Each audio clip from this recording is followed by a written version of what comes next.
Good evening, members. Welcome to this meeting of the Economic Planning and Housing Committee for December. Before we start, a few housekeeping items.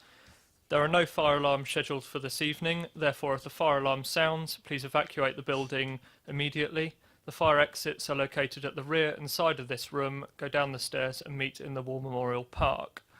Please note that this meeting is being webcast live on the internet, which it is.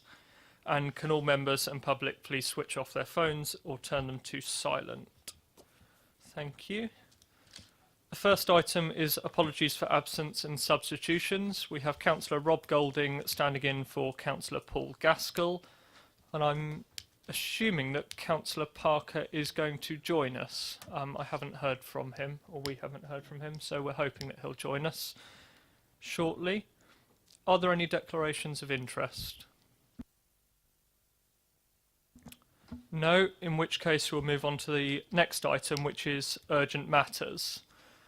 Just a item on this. I hope that all members will have seen the email that went from the Mayor to all councillors, which is to inform all members that it is with sadness that we must say that Councillor Rita Burgess passed away yesterday.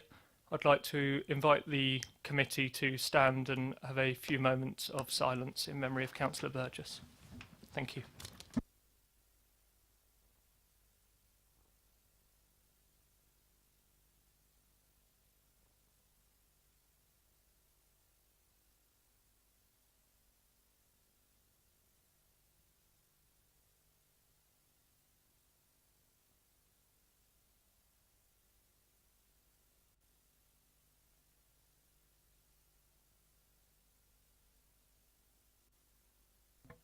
Thank you.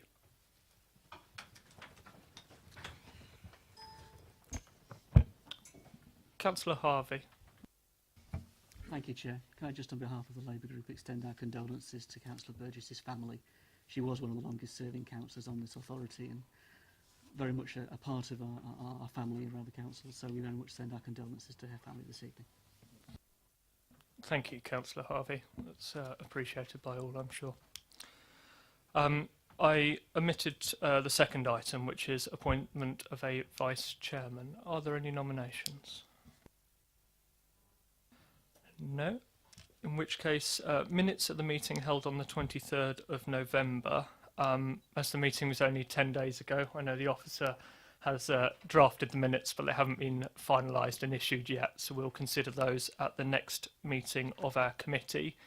I'd just like to take a brief opportunity to remind members of their language at committee meetings, and we will consider those at the next meeting.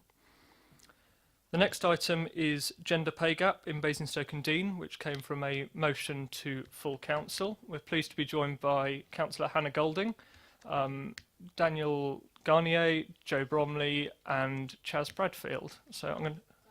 Di Bromley, sorry, I apologise. Different portfolio, I'm getting my meetings confused. I will pass over to Councillor Hannah Golding to introduce. Thank you, Chair. So firstly, I'd like to thank Councillor Ashfield for bringing this to our attention, as I believe she proposed the initial motion. I hope you found the report and the information given to you helpful. I certainly did. I think for me it shows that it's a very complex issue. The current numbers absolutely show that there is a pay gap in Basingstoke and Deane, but they don't go very far in explaining why we have a gender pay gap. The data that we're expecting in April next year will give us more detail and may help explain some more of those contributing factors. But however, I think tonight is a really good opportunity for us to talk about some practical steps the council could do, which is the second part of your motion, in order to address the pay gap, because I think we can see there's an issue, and I'd like us to talk about how we can make it better tonight. We've had a look and we can't find any evidence of local councils specifically trying to address this issue, but I genuinely welcome members' thoughts tonight on the role that they feel the council could play and any kind of tangible actions Basingstoke and Deane Borough Council could take. Thank you. Are the officers going to say a few words on the paper? Yes, Daniel. As Councillor Gordon explained, we kind of did some data analysis to try to find some of the factors that may cause a gender pay gap. I think obviously gender pay gap is not an issue specific to Basingstoke and Dean. It's a national issue. It's actually a global issue based on the kind of a diverse range of factors. But I would say kind of one of the main explanations might be around the economic local sectors and the economic local makeup, looking at sort of our key industries, which traditionally tend to be male dominated, which means that women, for example, may not be able to access some of those higher paid jobs. And also, I think, importantly, the commuting patterns are quite interesting because we notice that men tend to commute further than women. And therefore, we might be able to see that men might be happy to kind of go a further distance to access higher paid jobs. I think my colleague Di Bromley will kind of sort of look more at the data, and I'll probably focus more on kind of what the council can do in terms of steps. But I'll pass on to Di. Councillor James. So, did you actually say men would go further? I didn't. Could you maybe, because obviously I feel quite strongly about what you just said there, but maybe you could just. At the risk of coming to questions later, can we let the officers finish introducing the paper and then we'll come to questions? I think that would be helpful. It's important. It explains what you meant. If you could just. Daniel. Men go further in terms of distance. So men would commute further to access employment than women. That's kind of census data that shows commuting patterns. So, for example, men might be more likely to commute to London, where they might access higher paid jobs, or whereas kind of women tend to commute more locally, so therefore travel less distance. Thank you. Di. Thank you, Chair. In the report, we have focused on two, or maybe three sets of data. One is the annual survey of hours and earnings, which is used nationally to calculate the gender pay gap. It's an Office for National Statistics publication. It's annual. The latest data is for 2017, so we've reflected in the report in Appendix 2 the latest data for that. As Daniel mentioned, we've also provided some supplementary data from the census and a couple of other sources to profile our economy, to profile how people may move in our economy, what sort of sectors they occupy. So that's just contextual data that might help the discussion. Just to go through Appendix 2 very, very quickly, and I'm sure you may have some questions on it. As I say, the data that we've provided is the 2017 data, which was issued, published by ONS in October. The first table, Table 1, is Basingstoke and Dean, Hampshire and other local authorities. This shows full-time earnings for median weekly pay. As ONS has recommended, we're using the median average, not the mean average, for all of this analysis. So this shows full-time weekly pay, male full-time and female full-time weekly pay. Table 2 shows a comparison of Basingstoke and Dean with the SIPFA family group, a number of local authorities who are similar to Basingstoke and Dean in a number of different indicators. Figure 1 shows a comparison between Basingstoke and Dean and our geographically neighbouring local authorities. What we've also done as part of this ASH analysis is to show the confidence intervals that may affect the interpretation of the data. You may have some questions about that, which we can cover. But this shows the confidence issues that are related to ASH and shows how we might compare with other local authorities. Then the gender pay gap for the Equality Act reporting, the gender pay gap is expressed as hourly earnings. So we've also included hourly earnings for Basingstoke and Dean and Hampshire and neighbouring authorities. We've done the same for the SIPFA family group. And then on figure 2, we have shown hourly earnings how Basingstoke and Dean compares with other local authorities. Again, giving an indication of what the confidence issues might be with the data. Table 5 shows the gender pay gap itself as calculated by Ash for Basingstoke and Dean and Hampshire and Berkshire local authorities. And then Table 6 shows with the SIP family group. Now the final two graphs, Figure 3 and Figure 4, they show male and female earnings over time from the Ash data set, including with the confidence intervals that we've mentioned.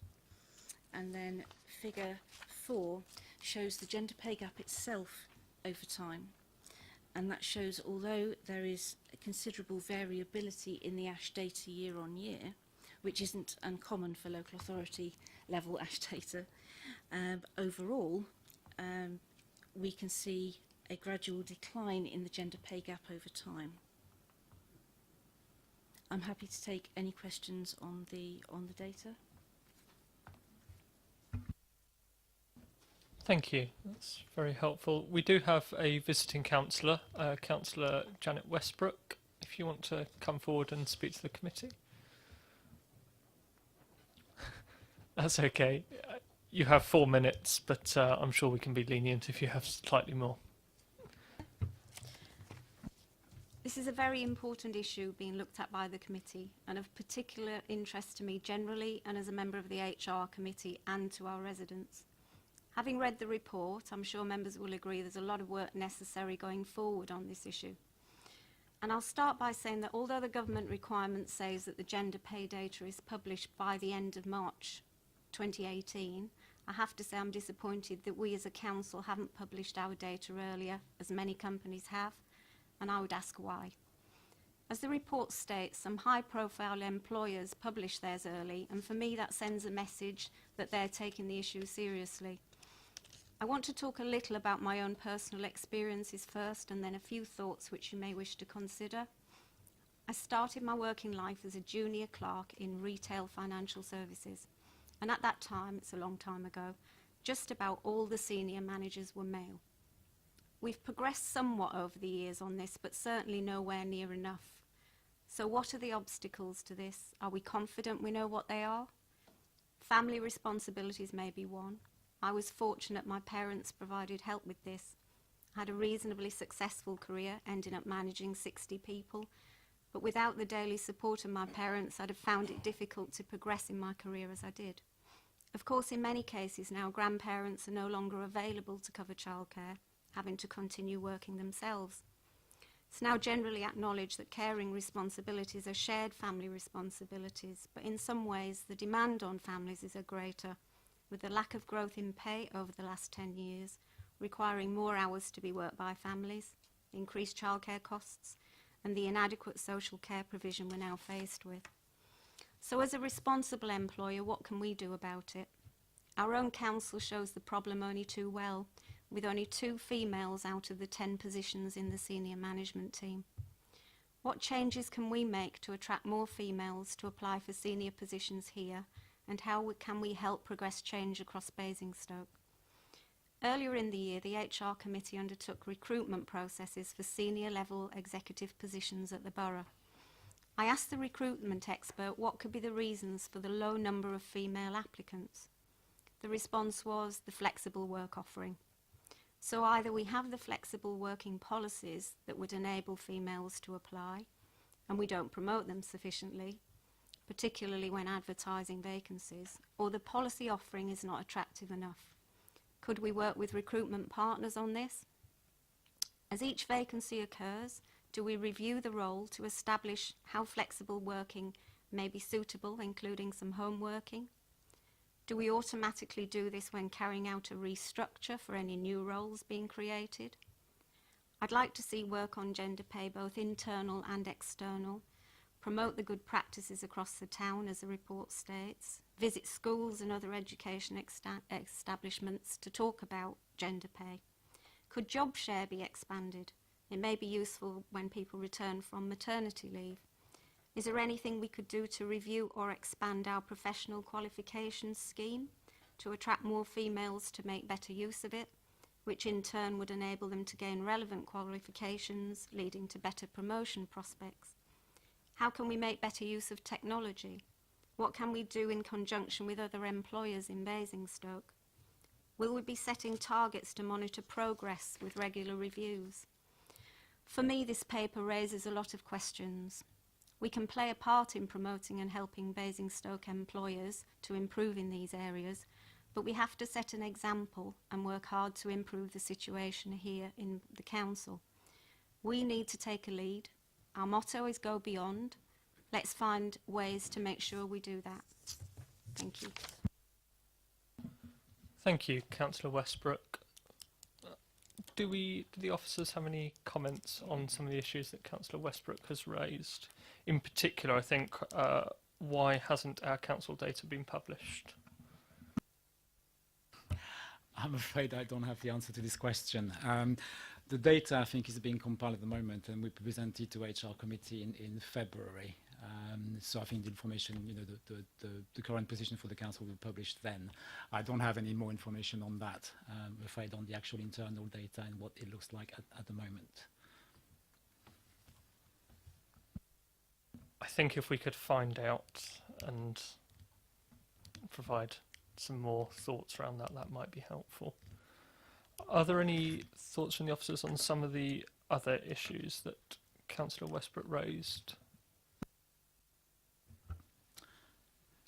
I mean, I absolutely agree that the council has a role to play in raising awareness of this issue at local level. I completely agree the council has a role to play in working in partnership with our local employers. And obviously, I think, and leading by example. I think what we need to be realistic about is sort of how much the council can actually do to influence employers. We can raise awareness, we can show good practice, we can share good practice, we can engage with younger people, we can promote flexible working, but ultimately employers have got their own sort of employment policies, which are set by the companies themselves. And I think for me, the employers really kind of have probably the biggest part to play in reducing the gender pay gap, both in Basingstoke and nationally.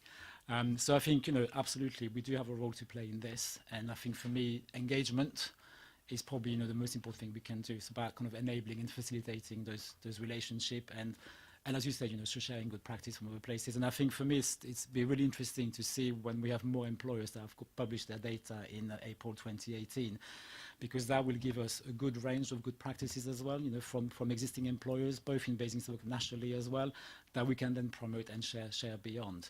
I think obviously the Basingstoke makeup in terms of size of companies, 90% of our employers have got less than 10 employees. So those companies are not obliged to report on their gender pay gap. But I think, there's also a role for the council to play in trying to encourage more employers that are not obliged to report, to maybe get them to report as well, to identify more of the issues. But I think that the large employers, kind of, and the challenges they face and the reasons why there might be a gender pay gap in their companies can also be extended and applied to smaller employers, because I think the issues will probably be quite similar across the board.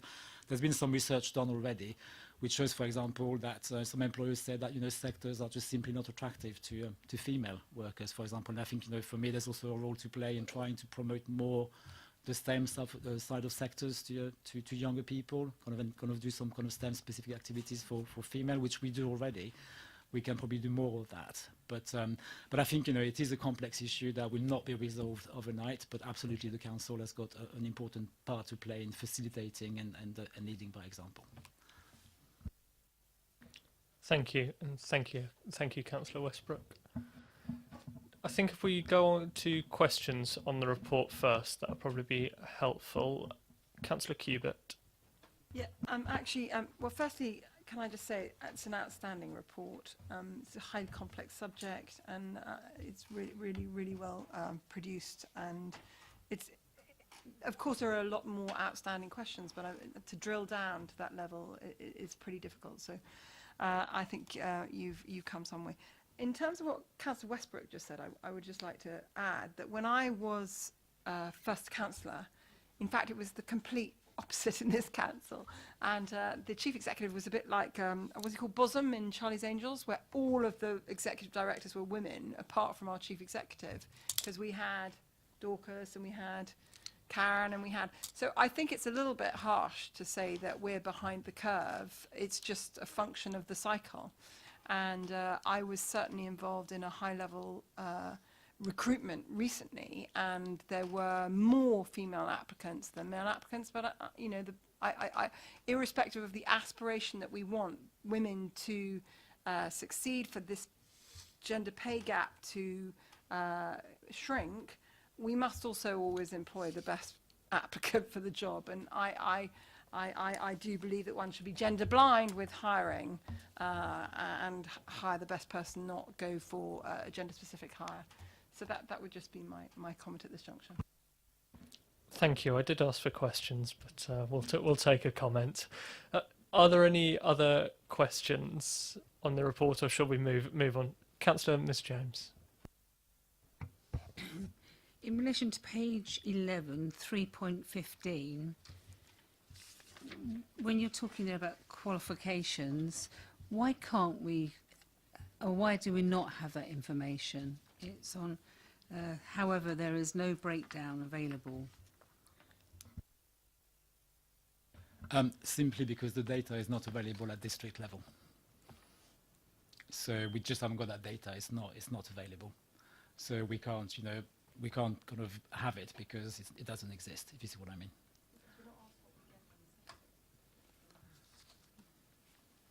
So the census gives us the level of qualifications, but doesn't give us the subject, for example, or the specialism, just the level of qualifications. So we've got there is no source of data that can tell us, for example, if a man and a woman have got, let's say, a degree, there is no source of data that tells us, the man may have a degree in philosophy and the woman a degree in healthcare, for example. Just that data is simply not available.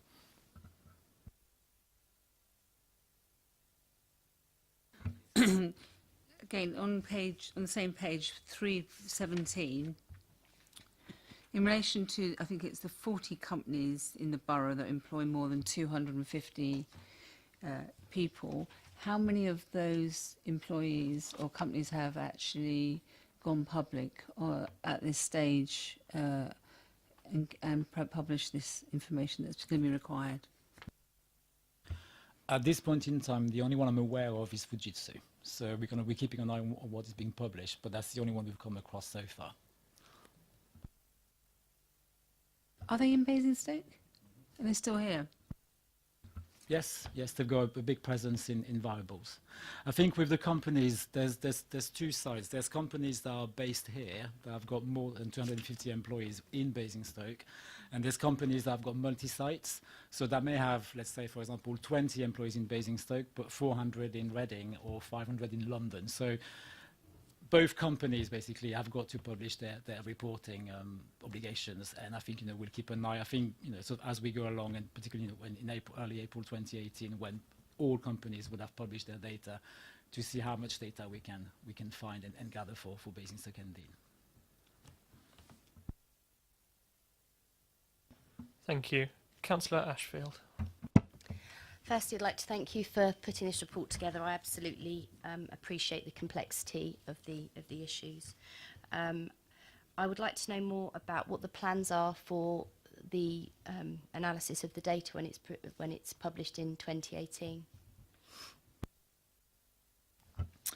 We'll sort of lock ourselves away in a dark room and go through a large amount of reports. I mean, basically for us that, in a way, the ASH data, ONS data, is important, but it doesn't give us the full picture because it doesn't really give us the reasons behind why there's gender pay gap. And sort of the reporting obligations, companies will have to say, this is our gender pay gap.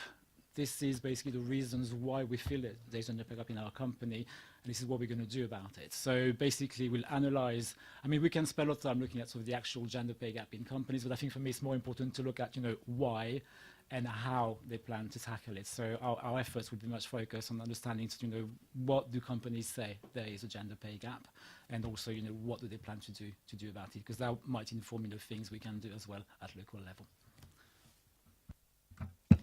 this is perhaps more of a comment, but I think in the research that I've done myself on it, we have a tendency to look at how many women are in senior positions, but I think as relevant is to look at the proportion of men working in those lower paid bandings, that lower quartile band as well.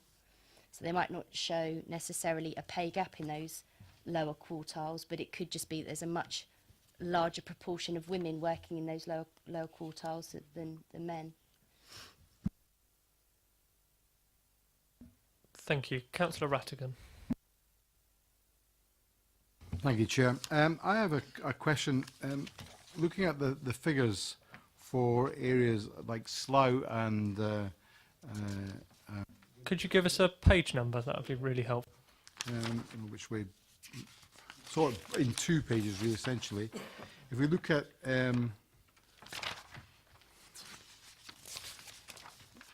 24, that might be a decent starting point.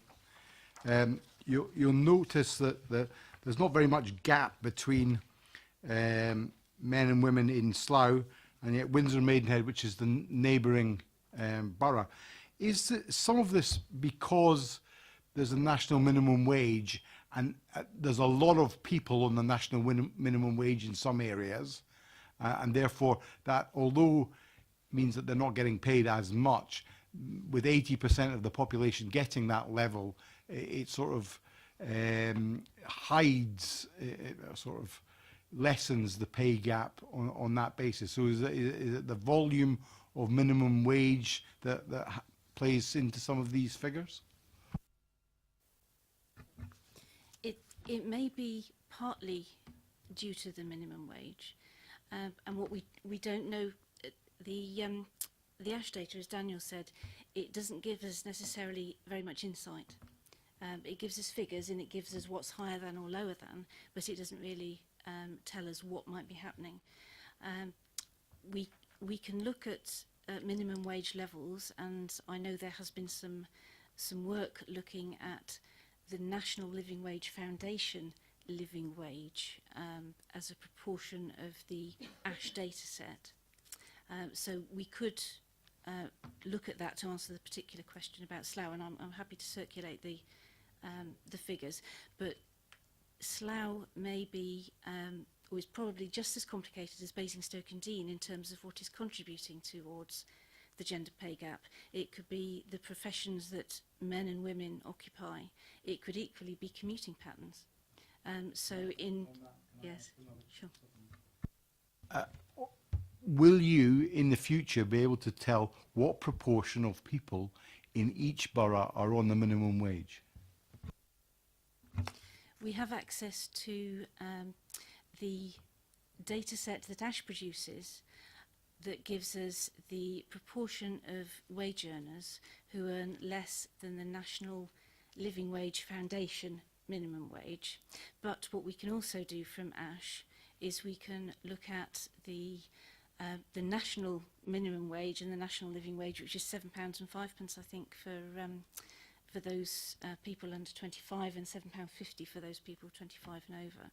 We can look at the distribution of our own ASH data and say, approximate how many wage earners might be earning less than the minimum wage. Well, we have actually done that in preparation for this committee, so I could go through that with you. Nobody should be earning less than the minimum wage as a basic principle. You just said how many people are earning less than the minimum wage. The living wage is a moving target as cost of rents go up and food goes up and everything else. So that's a moving target. And national minimum wage, I'd like to know the percentage in Basingstoke who earn the minimum wage. Now, if we can know that, then if we're moving them to a living wage in the future, we have a journey to make, and we can make some progress on that. But unless we have the data to begin with, we can't see where that journey's starting from. In preparation for this committee, and I will circulate this afterwards, I've looked at 3 levels of minimum wage pay the £7.05, the £7.50, and the £8.75, which is the National Living Wage Foundation living wage. Ash gives a breadth of distribution across low pay right up to high pay. And what it gives us is the whole breadth of distribution split into deciles, so 10 percentage points. So we know the wage level for those wage earners, adult wage earners, who are at the 10th percentile, the 20th percentile, the 30th percentile, and so on. I've looked at full-time wages, part-time wages, male full-time, female full-time. The 10th percentile point, the first decile, the level of pay for that is £8.65 per hour. So what we can say about that is we know the national living wage is £7.50. We don't know the distribution under that 10%, unfortunately. But what we can say is that the 90% above that are being paid more, not just the national living wage, but also are being paid at the level of the 8.75 or above. And I've done the similar calculation for part-time and male and female. Sure.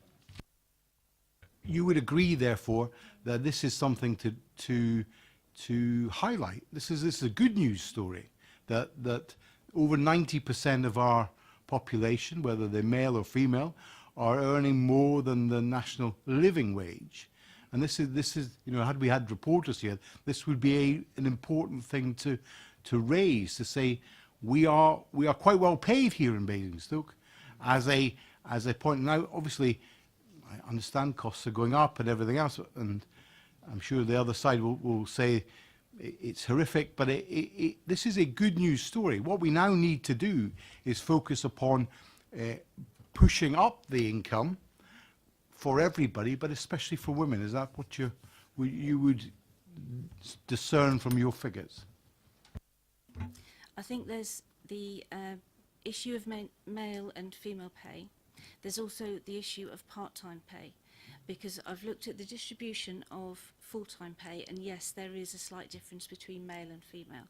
There tend to be, and obviously I'm caveating this with the issues around confidence values for the data set, but there tends to be a lower distribution for female pay, looking at full-time.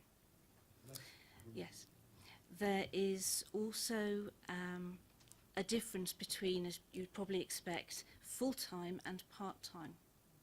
So the distribution for part-time earnings is generally lower. It doesn't start to increase at the same rate as full-time pay, so there's that distinction. And then thirdly, there's also the distinction between male part-time and female part-time. And again, I'm going to caveat it because of the confidence issues with the data. But taking the data at face value, it could be indicating that male part-time pay is lower than female part-time pay. What I'll do is I'll circulate all of this to members following the committee. And I have to caveat it, which I'll keep saying. But yeah, this is what our analysis is showing. It's the first year we've done this level of detailed analysis with Ash. We've been working with Ash for a number of years. And it's something that now this issue is being raised and we're talking about it, we will continue to monitor. What I would say is that as Ash is a sample, it will vary year on year. But I take your point exactly about the good news story. Yes, the indications are that certainly looking at the first 10 percentile point, that wages are around or above the national living wage. Thank you. Councillor Frost. Thank you, Chair. Just on this point, you're talking about the 10th information on the 10th decentile. Can you please give us the specifics rather than just circulating it? Thank you. Yes, the 10th percentile for all full-time earnings is £8.65. The 10th percentile for all part-time earnings is £7.30. As I said, there's a slight there's a question there. Male full-time, the 10th percentile is £9.42. Female full-time, £8.15. Male part-time, the data is suppressed. I think that's because there are relatively few jobs, and Ash, as well as producing this very, very complex data set, also encodes each value, saying we're confident, this is particularly precise, this is less precise, this is a statistic we're not particularly keen on relying on. So male part-time is suppressed, and female part-time is 8.15. Again, I will caveat it with the issues to do with confidence, but that's what the data is saying. What we've been quoting so far tonight is the wages of those people who live in the borough, referred to by Ash as home geography. I've also got the data for people who work in the borough, referred to as workplace geography, which I can read out now if that would be helpful. Okay. All full-time is £8.45. All part-time is £7.50. Male full-time is £8.93. It's very precise. Female full-time £8.18. Male part-time is suppressed, and female part-time is £7.50.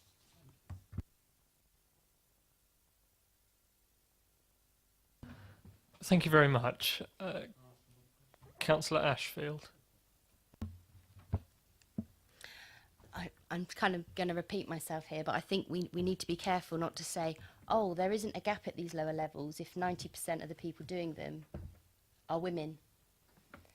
And, I think that there is a reason why, and perhaps this is anecdotal, it's not supported by the data, so forgive me, but that there are women doing low-paid work that generally men aren't doing, and the men that are doing it may be being paid on average less, but if a much, much higher proportion of them are women, then that is the issue. It's not just the actual comparing the average, but the proportion of people in those bands.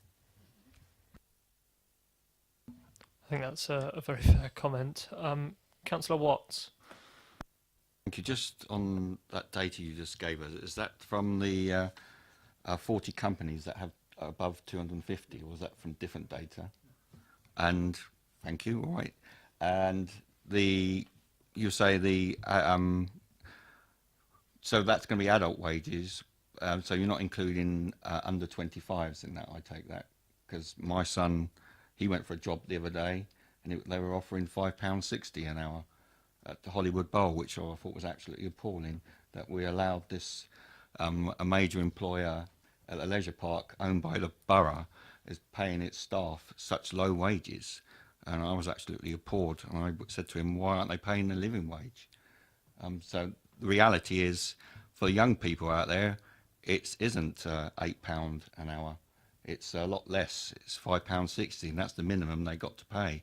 And that's very hard for young people to understand. Di. Thank you, Chair. Yes, on that last point, Councillor Watts, I take your point. What I will do is I will contact the Office for National Statistics and clarify exactly what they mean by adult pay. So I do take your point on that. In relation to the 40 companies, what the data we've got here, the ASH data that we've been talking about, it's a random sample that's conducted every year by the Office for National Statistics. So no, it's not the 40 companies. The 40 companies, the estimate of 40 is a different data set by ONS, and that's what we expect to be published under the gender pay gap reporting regulations, as has been said, by the end of March. Thank you. Councillor Rattigan. If I can come back, on page 33, you've got on there accommodation of food service activities. I presume those 4,500 people include waiters and bar staff and people like that. Yep. Is that correct? Yes, that's correct. Therefore, a lot of people who work in the food service industry not only get a wage, but also get the ability to earn tips. I mean, I was a waiter for a long time, so I know that tips make up quite a large proportion of what I took home. So how will you, how is that income base reflected? How is there any national statistics that waiters or waitresses receive on average an extra £2 an hour or whatever on top of their wages? You have asked me a question I don't know the answer to. I'm sorry. The ONS in the ASH data, they do look at bonuses, but I'm not sure how they would treat something which maybe is as casual as tips. I can find out, but I'm afraid I don't know the answer. I suspect part of the answer to that will be, as Councillor Watt said, whether they're declared or not. And I appreciate that you have to declare it, but I said whether they're declared or not. I think the other part of that will be whether they're retained by the restaurant and then subsequently, having also been a waiter, have they been retained by the restaurant and then subsequently distributed to staff or put in a central pot, or retained by the service personnel. Do we have any further questions? I think Councillor Frost had his hand up. Thank you, Chair. It just one further bit of information I'd like teasing out about this 10th decentile.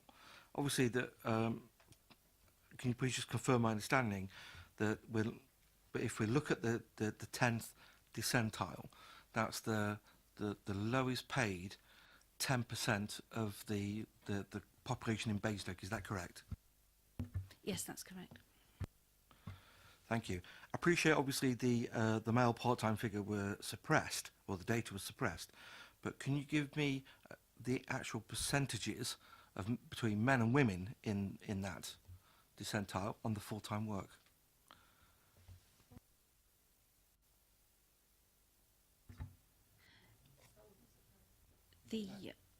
Sorry, can you clarify the question? I'm not quite sure.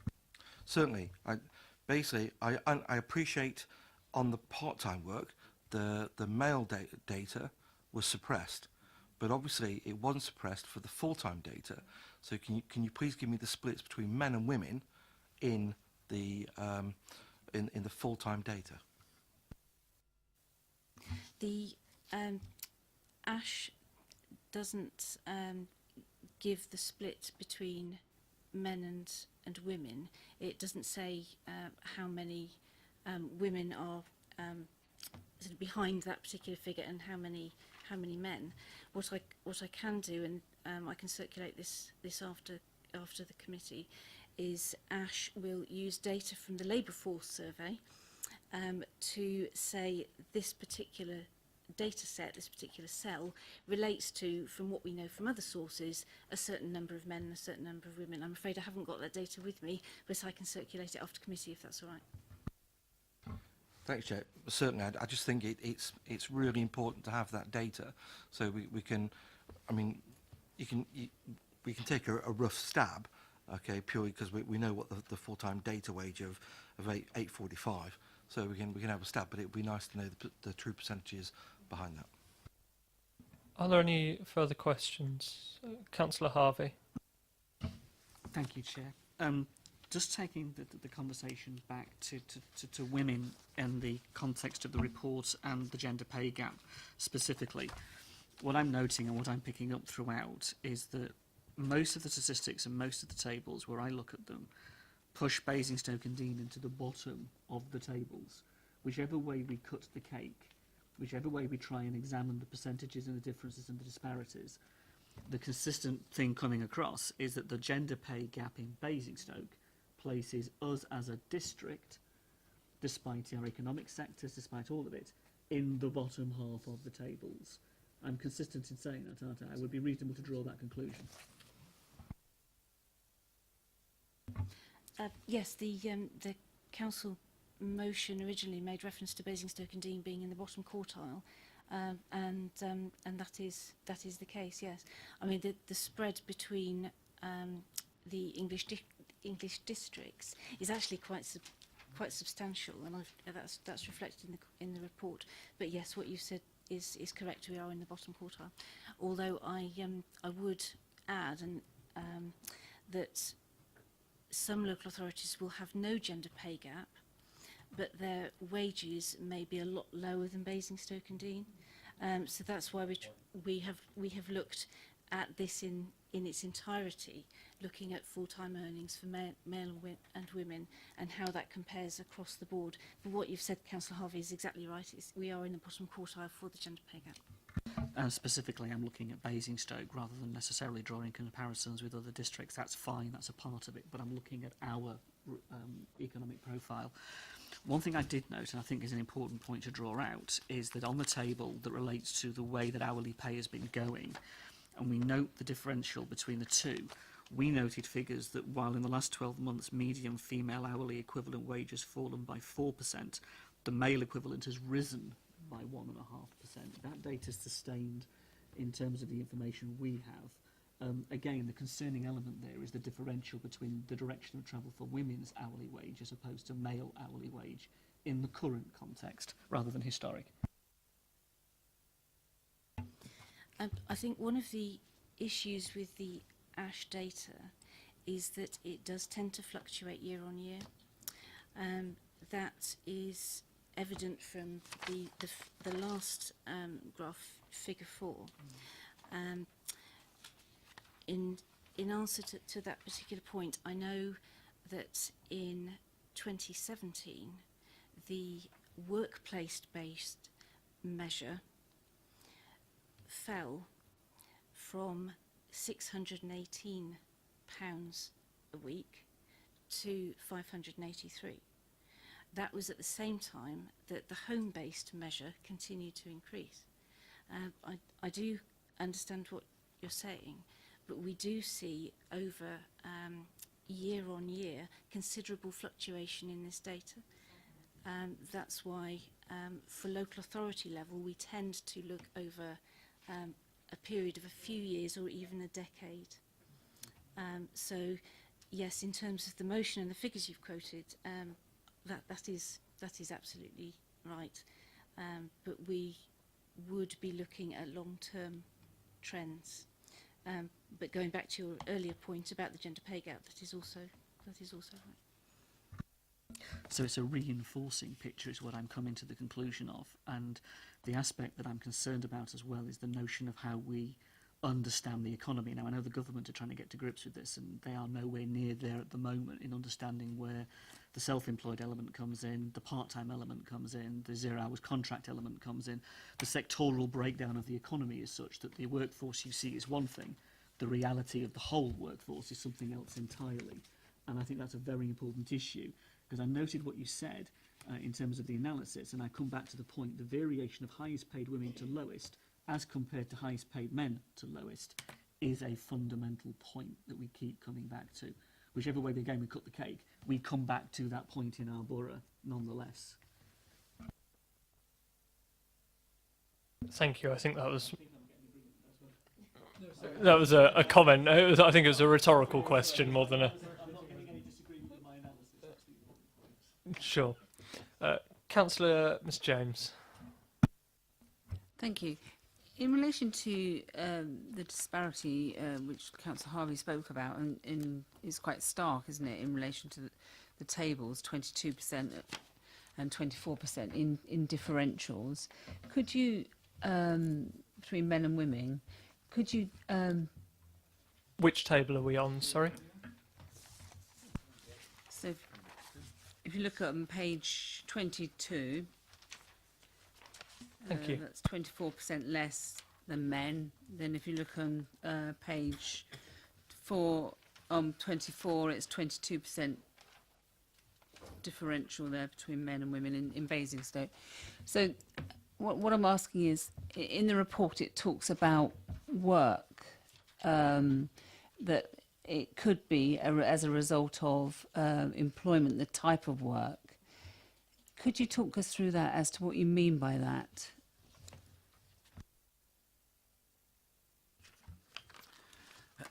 I think if we look at the sector breakdown of the local economy and the bigger sectors, obviously retail and wholesale is probably the biggest sector locally. It's also a sector that offers more flexibility in employment compared to other sectors such as financial services, digital tech, IT, manufacturing, engineering, which basically those sectors represent probably about a quarter of the local sector base in Basingstoke. Those sectors traditionally, and I say traditionally, have tended to be male dominated. And I think, employers do say, they are really struggling to recruit female in the STEM sectors particularly, which lead to looking at kind of engineering, manufacturing and IT and so forth. There's a bigger proportion of women working in the healthcare sector, for example, which does offer lower wages, and that's kind of a national picture. So I think and employers recognize that. I mean, they say, for example, that sometimes the sector they operate in is often a big barrier to recruiting and attracting women in their workforce. Microphone, Daniel. Sorry. Thank you. Have we got evidence to support that? Have you, in relation to economic strategy, you sort of speak about that tonight, but is there evidence in relation to the trends in work? And I'm just talking about Basingstoke. Have we got the evidence to support that in our strategy? So evidence of... You say that the retail industry is such that it attracts women because it's flexible, because the other areas aren't flexible, that this is paying lower wages. The argument through the report is this is why there is a differential in pay, in the pay between men and women, or is one of the arguments. And I just wondered, when looking at our economic strategy, have we looked at this issue, or is there evidence to support what you're saying tonight? In terms of the number of employment, the flexibility of employment in sectors, it's the number of jobs, the number of people that work part-time in specific sectors. Yes. We have that. Yes, we do. And as Councillor Harvey said, does that show flexibility? Have you got the evidence to say that that sector, that workforce is...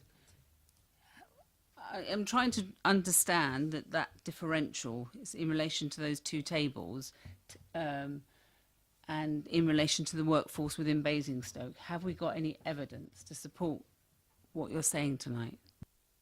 Well, the evidence, I would say, it's an assumption that if you've got a sector that have got more part-time employment, offers more flexibility than a sector that has got less part-time employment. It is an assumption. Yes, I can't say, you can say, for 100% for sure, but I think, it is a trend. And we know, I think, even in this room, we know that, for example, retail does offer more flexible working in terms of, the number of the positions that have got part-time, Saturday jobs and that sort of things.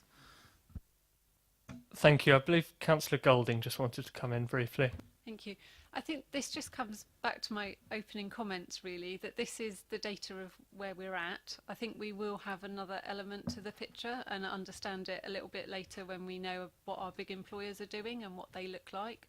And that will very much help us understand the why. I think at the moment we do have probably quite a lot of assumptions and kind of things that we've all experienced in this room and our histories that we can bring into that. But that's all quite difficult to quantify at this stage. I think we will know more next year. And so rather than, I suppose, spending lots of time on working out why and then realising we don't have any data to back it up, I think it would be beneficial to focus on what we can do to try and make things better for the many issues that we know from our experience do play a role. Thank you. Councillor Ashfield. Thank you. This isn't specific to Basingstoke, but certainly nationally, from the Living Wage Foundation, women make up 62% of workers that are working for less than the living wage, just to give you some... obviously that isn't Basingstoke specific, but I suppose we could look at these numbers all night. The fact of the matter is there is a gender pay gap. We know that. Whether the 1% sample skews things from one year to the next, okay, but there is a gap. We know that we're going to come back and look at this when these big 40 employers have published their data. That's great. But I think we're also missing a bit of a trick if we just wait until then just to get more data. March next year, there's going to be an awful lot of press coverage of big companies publishing their data, and I think as a council we should be getting ourselves geared up for March rather than waiting until March to analyse more data. It would be an excellent time for us to actually position ourselves where we stand as a council on this, and you know, it's not going to change things overnight, but it's sending a message out to our residents and to our employees that we're committed to this, both as an employer ourselves, but also the kind of borough that we want to be living in, not next week, not next year, but we know this is going to be over the next 10 or 20 years. So I think we need to be acting quicker. I think that's really important. I think as the portfolio holder and officers have mentioned, that we don't want to sit back and wait for March. You know, we all agree that there is a gap and we need to be doing things about that. So I think what, with the committee's approval, we'll move, rather than from questions, if we move to solutions and ways that we think we can act as a council to assist these issues now, you know, rather than sitting back on waiting until March. I think that would be really helpful. The first hand I had up was Councillor Rattigan. Thank you, Chair. I'm fully in agreement. We need to move this forward. I think there's work to be done before we get the figures. I think as a committee we have spent time on some of the factors of this, even in the last few months. There's not enough in this piece, I don't think, about education, aspiration, and drive to have role models for young girls, for students, for women coming back to work after a break through choice. I think, you know, whether it's a carer for young children or carers for the elderly, we need as a council to be a conduit to make people aware that these jobs exist, to be able to highlight some of the women who are in hugely skilled, hugely able positions, and who are earning the right wage for what they're doing and are better, if not equal to their men. I mean, a lot of these women in AWE, the scientists and people like that, they are world leading, and we ought to be able to tap into them to say, how did you get to the top? Can you talk? Can you mentor people to get young women to aspire to where you are? And even if it's not in the same field, but to drive forward that goal to get a better job, to be more aspirational in what they do. And I think it's beholden upon us as a council to do that, to speak to our biggest employers and to get people in from elsewhere within the UK to say what they've done, leading female CEOs to say how they got to the top, what did they do, who did they mentor with, and how did they interact with male colleagues, so as male colleagues saw the value of women and promoted them through their organisations. Because it's really important that we get men on board as well as women on board to promote women through employment. So I think there's a big piece of work here, and I think the portfolio holder needs to get BCOT and the universities to try and make them think about how we as a council can be a leading light in reducing the pay, the gap between men and women, and find a solution. As Councillor Ashfield just said, it's not going to be overnight, but we can set out on a road that is a journey to a place where we don't even have to discuss people's pay. If you do the same job, you get paid the same money. And that should always be the principle behind all of this, is that we get the best person in the job, whether it's man or woman, and they get paid the right amount of money for doing it and are not discriminated against just because they are female. I think there's a big piece of work here, and I think we have a role to play in that in the months ahead. So as by the time we get the figures, we already have tilled the ground, and it is ready to be sown the seeds that will allow us to be a beacon on gender pay. Thank you. Thank you. Councillor Ashfield. Thank you. I'm all for celebrating women scientists and those women that we want to go through the ranks and to earn the same amount as men. In fact, I think those women are earning, when you look at people in the same roles, I think there generally is comparative pay. I think we need to be doing more to celebrate a lot of the very, very hard-working women in this borough who are earning £7.50 an hour. Not so much about getting women into these high positions. Absolutely, that goes without saying. But it's fundamentally, on the whole, women in this borough that are wiping the arses of our elderly and our children that are earning £7.50 an hour. I appreciate the sentiment, but I'd remind you about language.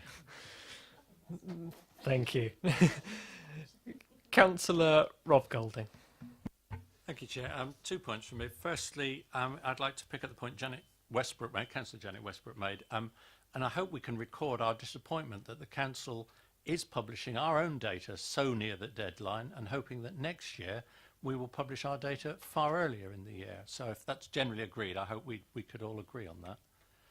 Secondly, paragraph 3.32 on page 14 is proposing the next steps, and I wanted to pick up, I think Councillor Ashfield and probably others have hinted at, that we don't want to do nothing till the summer of 2018. And I don't think that was what was intended, but just to make quite clear, I think talking to Fujitsu and AWE could happen well before next summer.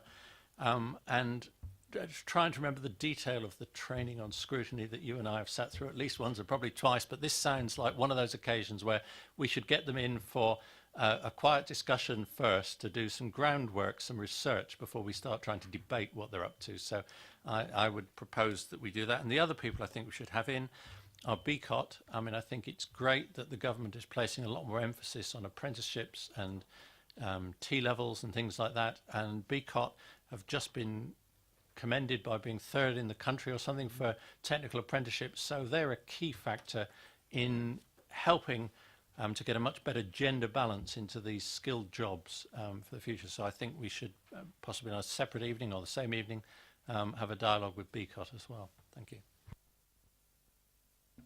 Thank you. Councillor James. Thank you. I suppose what I'm disappointed in the report is that the emphasis in the report on Fujitsu and what they're doing, and the report that they've produced about their company.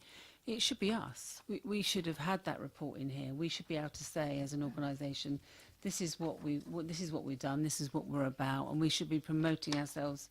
And if we're going to stand up and say that this is what we want for Basingstoke and Dean, we need to make sure that we are an exemplary employer.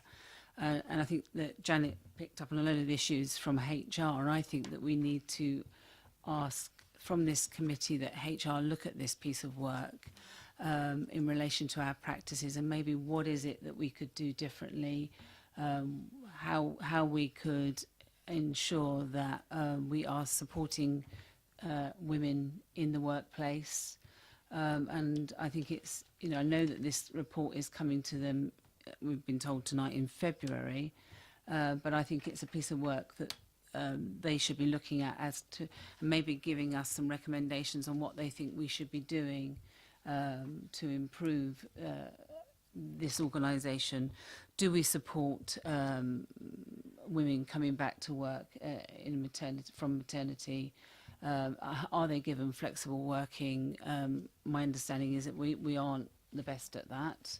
I think that we can do a lot more. I've been told that that's not the case. I think that there's so many other things that we should be doing as an organisation. But Councillor Golding is right. I was really disappointed that it's so late in the day that we are producing this report, and we should have been leading the way. and the report talks about what could we do differently, and for us to reflect on what we do differently. And I think that if we want things to change, and clearly we do, because those tables are quite damning, and it's not acceptable in relation to the differentials between pay for women in this borough, is that we need to make sure that in us as an organisation, that we cannot be criticised for what we're doing, and I think we need to do more. And I know that what you said, Councillor Cubitt, around that we historically had women in those positions. We don't anymore, and I think it might be an interesting piece of work to understand as to why we don't have those women in those positions anymore at the moment, and what can we do. And what is being said is about they're not applying. So what is it that we need to do to ensure that those women are applying? And HR are saying that they're not applying to those posts, and that's what's been said tonight. Sorry? No. That in relation to HR and what Janet is saying to us, that there are less women applying for the job, so it's around the user-friendly aspect of the adverts that we put out, and that are we actually promoting flexibility in the workplace. So if you look at the last appointment for the director, there was very few women that applied for that post. Why was that the case? So the differential in relation to the number of women, but that's I think it's what Councillor Chloe Ashford was saying. That isn't the issue in a sense. What we need to do is look at those people also in very low paid work, and the differential at that level, and what is it that we can do, and what should we be doing? Thank you. I think there's some very valuable points in there. The one thing that I'd be slightly careful on is assessing particular HR procedures for particular appointments. I think we can look and draw comparisons, but I think if we look at, the appointment of women in senior positions in the council, particularly in recent appointments, we can look at, that's a piece of work that I'm sure HR committee can take up, and there are members on this committee, I believe, who are members of HR committee. Yes, Councillor James. That's not what I said. What I was saying is that we should ask HR to do a piece of work overall to look at our employment procedures as to whether they are women friendly. I gave an example of one post, that's a senior post, but in relation to just generally, are our procedures gender friendly, and are women applying for jobs? Are they getting opportunities for promotion? Obviously we haven't got the piece of work to show us the differentials in pay, but before we get that, I think we should just examine at this stage our employment practices and what more we could do. And that's not in relation to any one job. It's just if we want to support women in the workplace and give them every opportunity, then it's looking at those practices.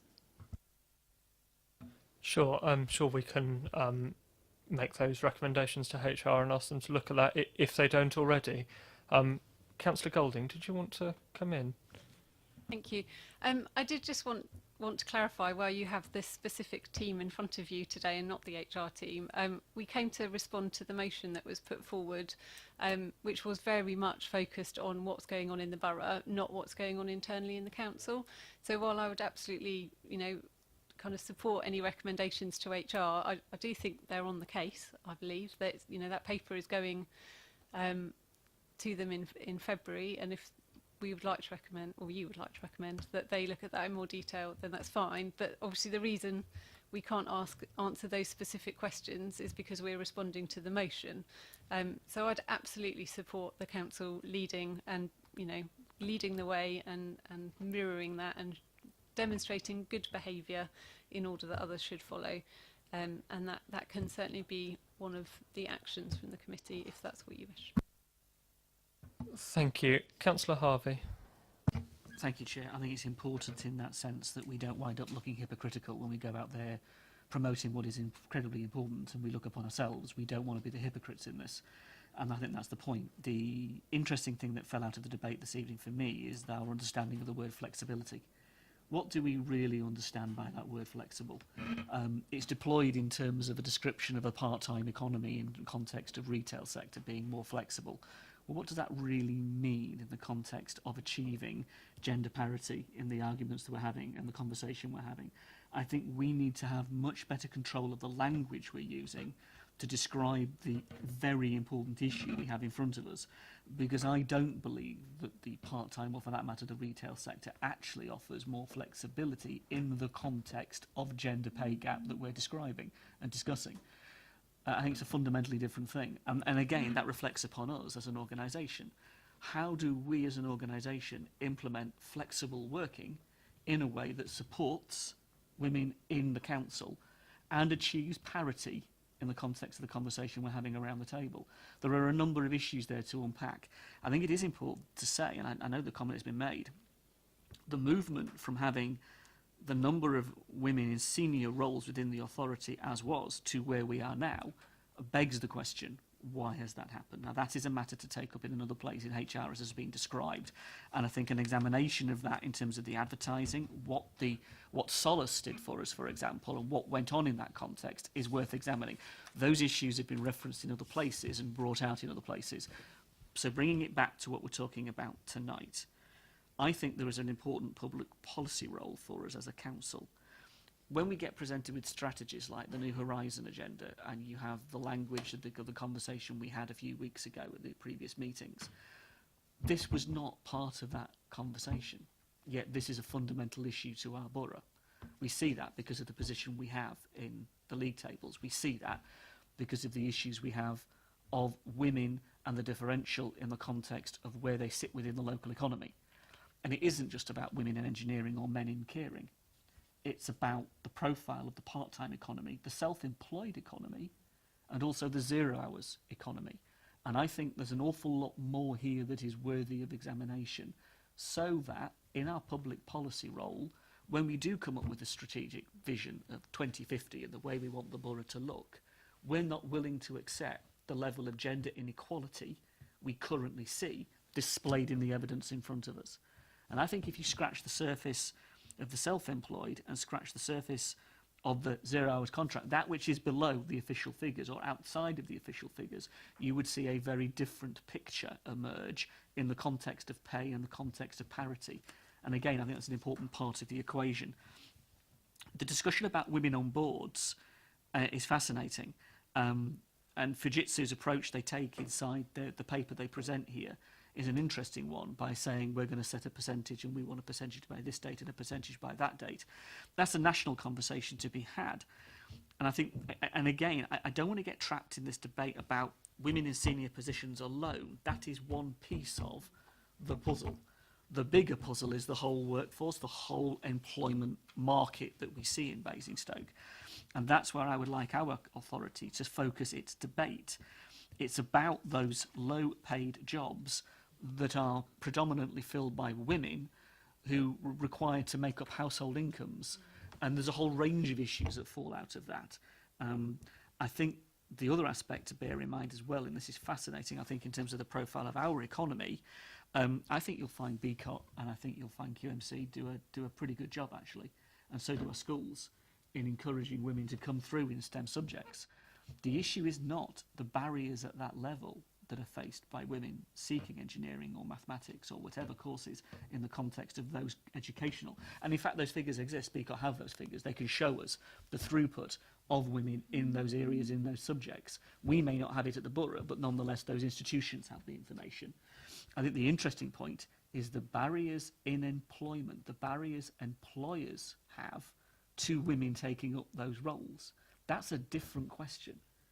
And maybe AWEG and Fujitsu have some sort of insight into that would be worthy of it, but they aren't the only ones.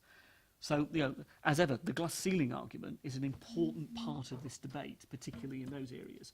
But I wouldn't want us, Chair, to lose sight of the wider economic point about low pay in the borough and then the impact that has on the women population of our borough. That's one element, but it's an important element we shouldn't forget, and we need to address that in our public policy role. Thank you, Councillor Harvey. I think I have a couple of more names on my list, and I'd really like to focus on what we as a council can do to change this. Councillor Ashfield.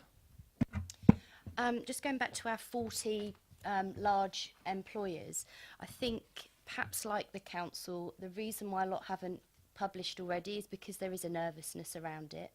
When that data comes out in black and white, their employees, our residents, very often are going to be shocked by those numbers, and we know that the numbers themselves have got an awful lot of context and story behind them. So I think actually those 40 employers would probably welcome an opportunity to network with other big employers in the borough, not to kind of hide behind each other, but I think employers are nervous about how they manage this publicly, because that's it's something we're just not used to speaking about, pay in general, let alone pay between the genders. So I think it would be good if we are able to act really quickly and to actually contact those 40 employers and tell them we've undertaken this work, and that we know that local authorities perhaps generally aren't taking a lead or an interest in this, but this borough is. And, you know, I suppose I don't know where we can go with it, but I think to be able to get employers together, it would be a great opportunity for us as a council and for those employers as well. Thank you. I think that's a really good suggestion. Councillor James. I also, I think, following on from that, I think what would be quite good, and I don't know if you've done this or not, Daniel, is in relation to the business partnership that meets, whether this is on the agenda and whether this would form a whole agenda around this issue of gender inequality in pay, and maybe what we could do as a town as a whole and businesses, and how we can move this forward. I don't know if you, I know we're not into questions at the moment, but I don't know if you can come back on this particular point or not. We haven't organised a BBP meeting specifically around gender pay gap, but AWE were at our last BBP meeting, and they presented their diversity strategy and their policy to engage their employers in that debate. So, you know, we have sort of got to, I wouldn't say address the full debate, but we are bringing employers to showcase good practices, you know, at every meeting. The last one we had last week was about talent recruitment, for example, and the one before was about diversity in the workforce. So we do kind of try to showcase some of what our employers do locally. So, you know, I think it would be good to build on that, and I think it would be specifically around Basingstoke to talk about the issue that we have and what is it that we can do in partnership together to move this forward. I think that would be good. I think the other thing that we ought to do as part of the mapping, in Paul talked about the visioning, and also in relation to our economic strategy and our housing strategy and all the strategies that we have that sit under this council, I think that we need to understand the cumulative effect on women. So if you look at homelessness, more women present as homeless. If you look at the number of women that access the floating support to prevent homelessness, it's more women that do that. If you look at debt, you know, I think that we need to understand a much bigger picture. So is it that those women are in work, and is it because they're in low paid work that they're most affected? So I think in developing policy and understanding strategy going forward, we need to have a much bigger picture. So we know that there's a significant differentials in pay for women. So is it those women that are most then affected in relation to, debt? We have the figures from the CAB and the significant amount of debt that we have in this borough. I think it would be good to have an understanding, is it more women than men? And I think we need to build a picture, you know, because if we are going to do this piece of work. And the other thing is, I think that we can't have a vision and we can't have an economic strategy unless we actually understand that. We have data around benefits. We get that regular from the county and from ourselves as well. It breaks down in relation to gender, which benefits are are affected and which women are on which benefits and the profile of that. And I think that it would be important to understand that, and quite a lot of those are working benefits as well. So I think we need to know, are those women that are in low pay on benefit? Are they accessing benefit? And we need to really start to build this picture so we can understand. So if the business partnership, if we are going to look at these issues, we can actually then move forward with a real insight, moving to actually bring about change. Thank you. Councillor Cubitt. Yes, thank you. I think we need to come back to the original purpose of the paper, and it's about gender gaps. And what I would love is for there. I mean, I'm a passionate believer in less state, not more state, and I also am a passionate believer in job creation and in creating environments where there is job creation, not job destruction. And when I mentioned anecdotally the fact that we had senior people on the board, it wasn't to demonstrate that we're not an equal opportunities employer. It was to demonstrate that we have had at times considerably more females in senior positions, and now we don't. It's just an ebb and flow of employment, and it's when companies employ the best, and sometimes it might be a female. And as I said before, I think, you know, we should be gender blind. We should be equal opportunity employers, but we should also, I believe, be gender blind, because I don't think we should be employing people that are not as good just because they happen to be women because we have a quota, because that's the quickest way to destroying economies. And we should be very proud about the fact that Basingstoke is in full employment. So I think it's great to have an aspiration to try and close the gap. And I think it would be extremely beneficial when the first wave of data comes out to see whether there is anything that we can do in order to enable a job-friendly environment, but within that job-friendly environment to try and see whether there's anything we can tease out that we can help people to try and work out why we have this gender pay gap. But at all times to avoid job destruction. Whilst there was a reference made to low-value jobs and the predominance of women in those low-value jobs, I'm quite sure that if a man were to do those jobs, they'd be paid the same. So I think that's a little bit of a red herring, because it's not relevant to this paper, which is about gender pay gaps.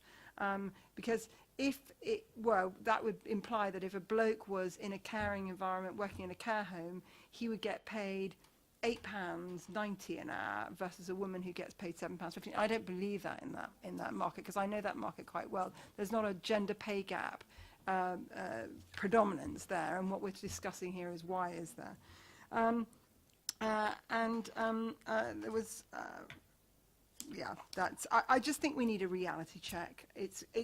We are elected as borough councillors to empty dustbins, do planning, housing, etc. And it's all well and good to have these debates, but we are not national politicians. We do not have control over private companies, and we welcome private companies who want to come and operate in this area. We don't want to create barriers that destroy jobs and mean that we end up with residents in this borough that don't have jobs because we're putting too many impositions on them.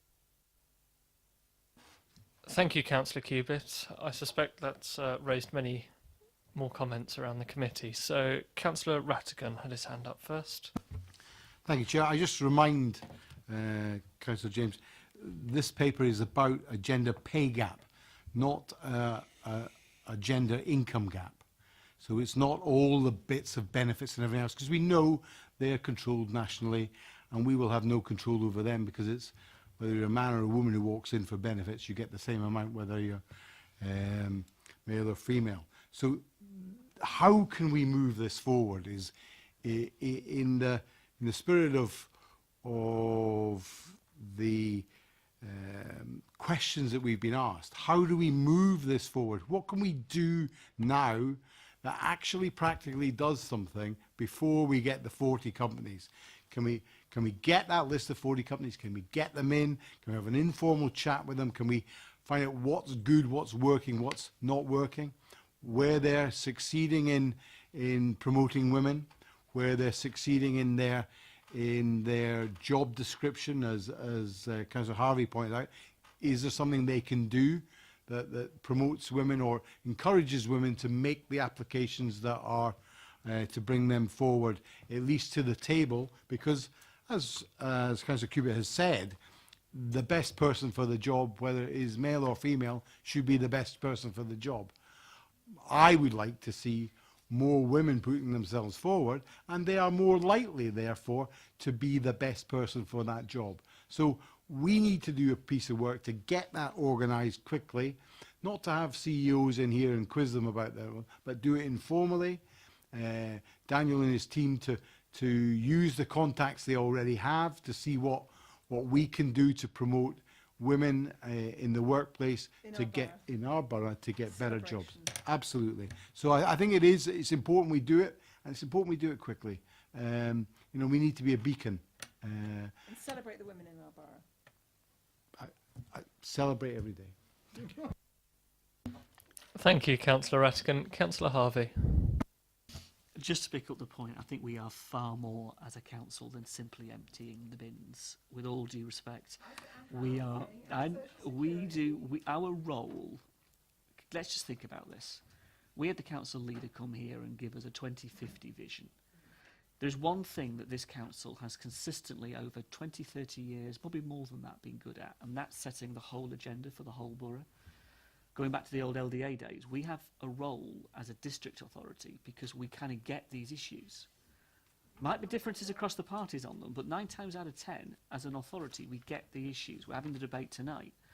The leadership role that then gives us to broker the arrangements amongst the private sector and the public sector is really powerful. We have that role. We can bring change because of that role that we have. Now, how we do that is the debate that the Cabinet member has wanted us to have tonight, and I think the acceptance of that and the levers that we can pull is pretty important, because around the strategic area partnership, around our education partners, around some of those best practice businesses, around those businesses who are going to panic in February when their data shows them a real problem and how they don't know how to handle it, we need to be working with them to say, yes, this is where the borough is going on this issue. This is what we want to address because we have recognised what it is and what it means. The leadership role in terms of the economic levers are pretty important. Inward investment, the whole notion of the sort of job structure we want in the borough. We're having these debates in local planning, let alone economic strategy. So we have a role to play. I guess that's my point about the public policy role. So it isn't something that is just an add-on. It has to run top to bottom, and that's, I guess, my colleague's point, Councillor James. It has to run through us as an organisation and how we approach each of those issues. Housing, benefits, all of them, debt, all of those issues that present to us, because those are the lives that people are living out there. So accepting the conversation going on at the other end of the table, that is our focus. And if we can capture that as the actions going forward, we would be doing well. Thank you. Councillor James.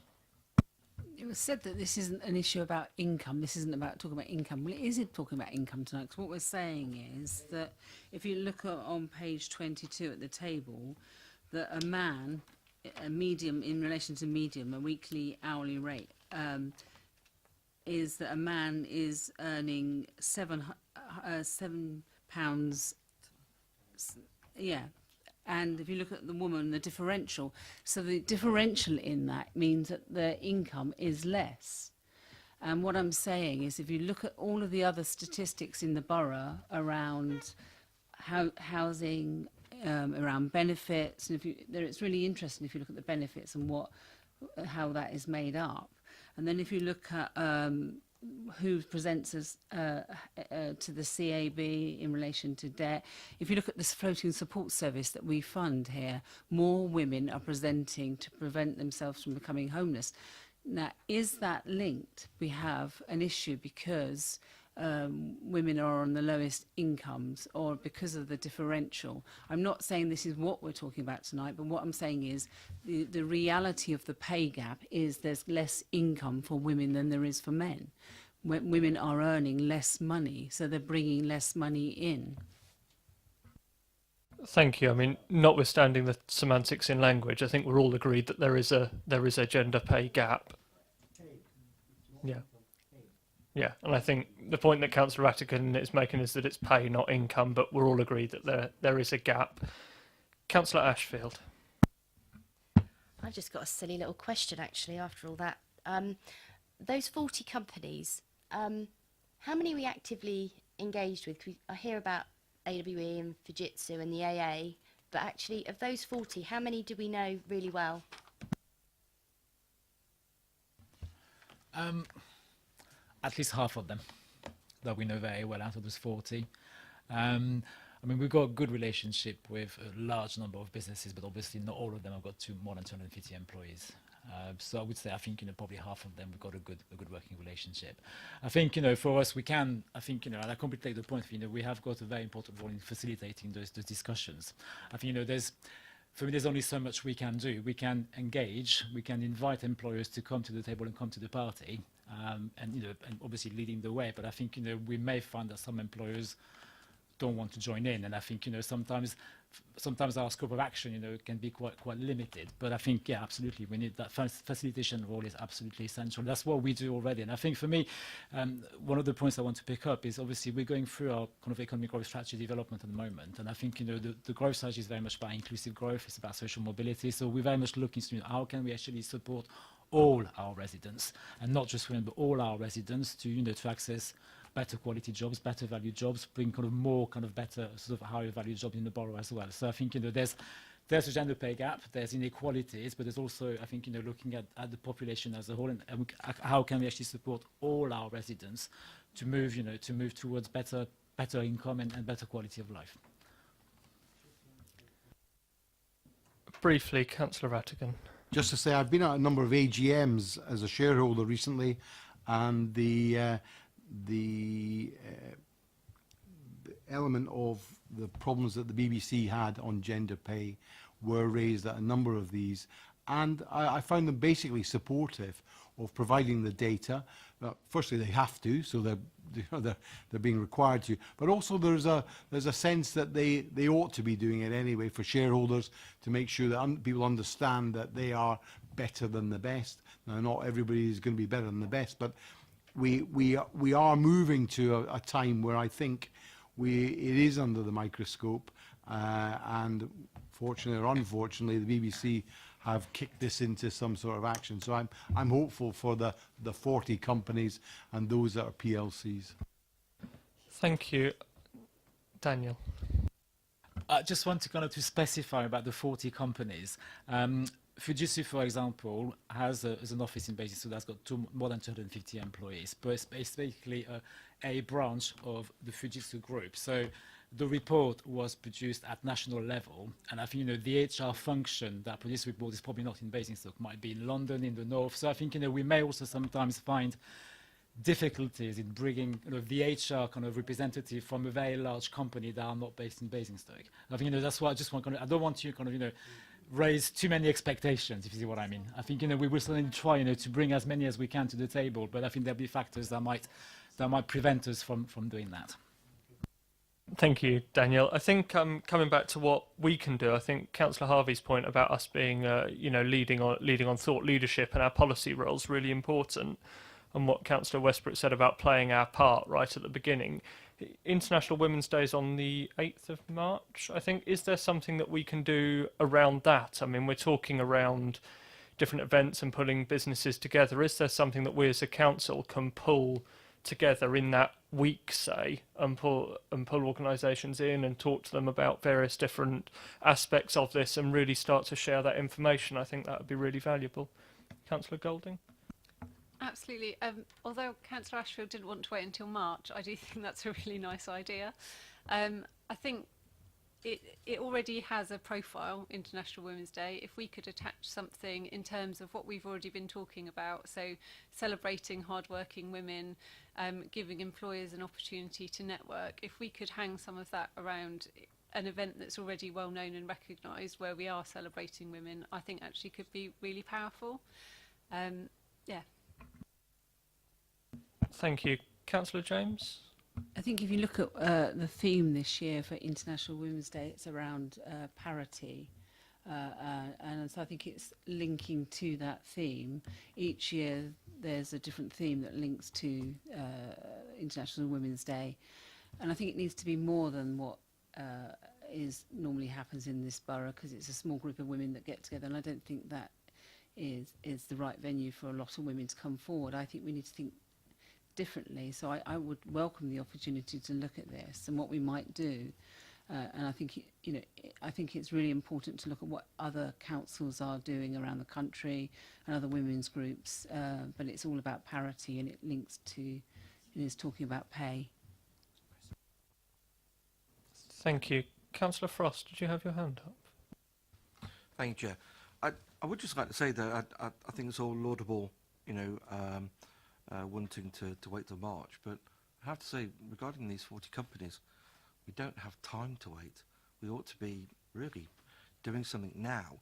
For these 40 companies that have more than 250 employees throughout the UK, even if they have a branch here in the borough, they work extremely slowly, and it's like trying to turn, an oil tanker. It takes a lot of effort to try and to influence the way forward. And I think we should be contacting these companies now. I think we should be acting as a conduit, okay, and allowing companies to actually network and discuss the potential gender pay gap now. Companies shouldn't have to wait until March, until the data has to be declared, because there's going to be a lot of nervousness around this, and I just think the best practice needs to be put forward now. Let's not wait on this. Thank you. So to sum up some of the issues that we've spoken about tonight, we've had a lot of discussion on the data and want to understand a lot more about the data, and some additional information I believe Di is going to provide to us outside of this, which would be very helpful. We've spoken about the HR report, which will be released to the committee in February, we believe, which will be helpful in understanding and also making sure that women's pay features highly on the HR committee's agenda in the council, to make sure that we're leading by example and make sure that we're not hypocritical when we're talking to other organisations. We've spoken a lot about sharing information amongst employers, particularly in the town, and Councillor Rob Golding's suggestion about a piece of scrutiny work offline with these major employers and indeed some of the smaller employers, where we can talk about how to identify some of these issues and what some of the organisations are doing to combat this, and really play our part in that. And also greater understanding with the business partnership, and potentially using Women's Day as a focal point to focus some of this activity around. Does that sound reasonable? Councillor James. I think it's just the language. It's not. I mean, it isn't that we just want to wait for the report from HR. What we said is that we'd like HR to do a piece of work to look at is there more that can be done in this borough if we are going to hold ourselves up. So. Or maybe there's not, but what is our employment that we could do, practices or HR practices that we could do to support women in the workplace? So I think it's actually making recommendations to HR. The other one is in relation to the International Women's Day. I think it's more than, I think we should say that we'd like to take a lead on this piece of work. And I think if you look at the themes, I think it's making recommendations, and I think your feedback needs to be more definite as to what we have agreed in committee. I think in relation to the business partnership, it wasn't just asking them to do more, it's saying could they have one of their sessions that focuses on this, and maybe that they then bring this issue to those partners, and that's maybe then an opportunity in relation to what Chloe was saying, is talking to the 60 different groups, 40 different groups. So I think you missed that one out, is that we need to actually have a discussion with those 40, or even to identify them in the first place. And the other one is in relation to the strategies. I know that you raise your eyes at me, Chair. If you're disapproving, it's fine. I can stop if you want. No, it's fine. I wasn't raising my eyes at you disapprovingly at all. I was. You sounded like you finished and then you carried on, so I was letting you carry on. And the issue was in relation to Paul said about, and I think others have said about strategy, is around that we need to ensure that this informs strategy, the visioning, all of the documents that we bring forward in the future.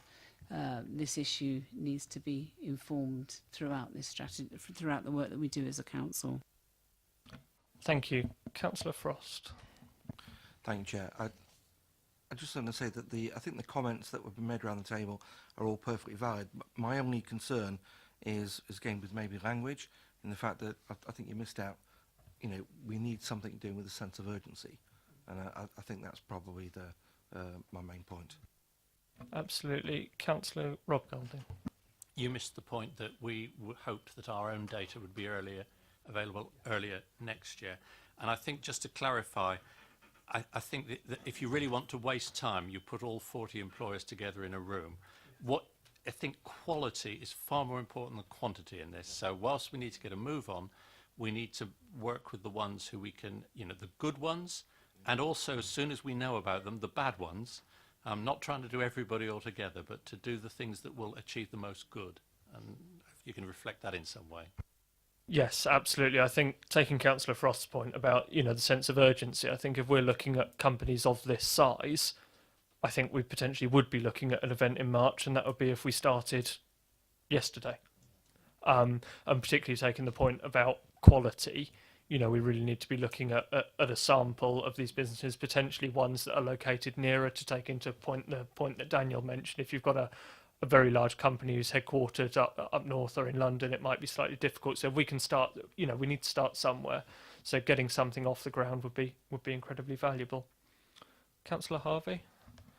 I think building on that, understanding the idea of getting people together in the context of meetings and doing things, for example, with the BASP, that's another one to add to the list. But in the sense of our day-to-day work, and Daniel mentioned this, obviously in the implementation of any inward investment strategy that this borough has, in the implementation of any work that's ongoing with business community, so that it isn't just the top 40, but it's the broader business community, we use that avenue of communication consistently to raise this issue. If we're saying around the table it's something urgently we want to do, then Daniel's team going away, having the ability to have our support as a committee saying, and I'm sure the Cabinet member would agree with this, that you have that ability to have that conversation from tomorrow. You will be talking to these businesses, you will be engaging with these people, and they will be the people 9 times out of 10 in the borough. Therein, the message to them becomes consistent, it becomes something we can all endorse, and it isn't just done next March. And the International Women's Day point, I think, is really important. It shouldn't just be an event at Fairfields, it needs to be a much more thought through and larger element of what we want to do than just an event at Fairfields, appreciating what was said, but I think we can do better than that. Yes, absolutely. I mean, from my point of view, having suggested the idea, I envisage something bigger, something different, a bespoke event around this. I'm taking into account the issues that we've raised tonight at committee. Some final comments from the portfolio holder and potentially Chaz. Who wants to go first? Chaz? Members, it's just an expectation management perspective from the head of service. Clearly, new work requires resources, and members need to take a view on what the priorities are. So it's been a really helpful debate for me in terms of head of service, but I just need to set a context for Daniel and his team's work right now. He's got a lot on, and I think we'll need to discuss with the portfolio holder and portfolio holders of other parts of his work which of these suggestions can be priorities and which we have to perhaps weave into a longer, more strategic approach. I think that's incredibly helpful, and certainly happy to be part of that and making sure the officers here work incredibly efficiently, and I'm sure we'll get it all done in time. Councillor Golding. Thank you. I've got a few points I'd probably like to follow up on, so I'll try and remember them all. Firstly, International Women's Day. Yes, I'd absolutely want us to do something as a council. I think we've talked a lot this evening about the council being a role model and leading, and I think having something that is obviously led by the council is going to have some power and hopefully some influence, because that's what we would like to achieve, clearly. What else was I going to say? I think I was also going to echo something along Chaz's line, probably, in that particularly we've talked a lot about the 40 companies, And I think there are two different ways we can go around it, and members have mentioned both, and I think we can probably do one realistically before March. We've talked about quite a supportive networking, letting people have an area to address, air their own concerns and talk about best practice, which to me is probably best done among themselves, possibly with officer facilitation. And we've also talked a bit more about a kind of scrutiny role with members talking to companies and finding out maybe what's going well and what's going wrong. Now, I suspect the latter would be easier to do after April, because they will have already identified their data. I suspect if we tried to do more of a scrutiny type thing, even if it's informally, I suspect that would be quite difficult to do before people have published their data. I do think the kind of network, particularly on the networks that already exist, we might be able to achieve with more speed. So I suppose I was just looking for committee support to prioritise one over the other. Thank you. Are we broadly happy with that approach that's outlined? I think that makes eminent sense to me. It'd be very difficult to produce a piece of scrutiny with organisations that say, well, we haven't published our data yet. So I think that makes eminent sense. I'm getting nods around the table. Yeah. Thank you. Thank you. I think that's covered off this item. I think we should break for 5 minutes before we change over papers. Thank you.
Thank you, members. We now come to item number 7, which is Smart Basingstoke, and I'm going to hand over to Councillor Hannah Golding to introduce.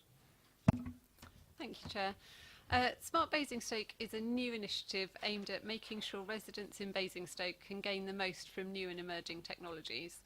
So the paper that hopefully you've had time to read outlines findings from a consultation that was undertaken by Urban Tide, which looks at kind of where we are on the smart journey, and a strategy on how Basingstoke plans to move forward. Really, it focuses down on 3 core things. So how technology can help improve residents' experience in terms of housing, transport and health, which came out very clearly in some of the workshops and consultation that was done. So we are currently in a phase of building on existing local networks and identifying specific issues that the technology could address, which needs to happen to make sure that the approach is really focused and very clearly linked to resident benefits, because we definitely want residents from all areas in the borough to benefit. It's not just a town initiative or a new housing initiative, it is for all residents. We have already received feedback on the work so far from members of the MAP, so I would like to thank them for putting in the time. And I look forward to hearing the views of EPH members on the work we've done. Thank you, Councillor Golding. I think Daniel's going to do a presentation. Thank you, Chair.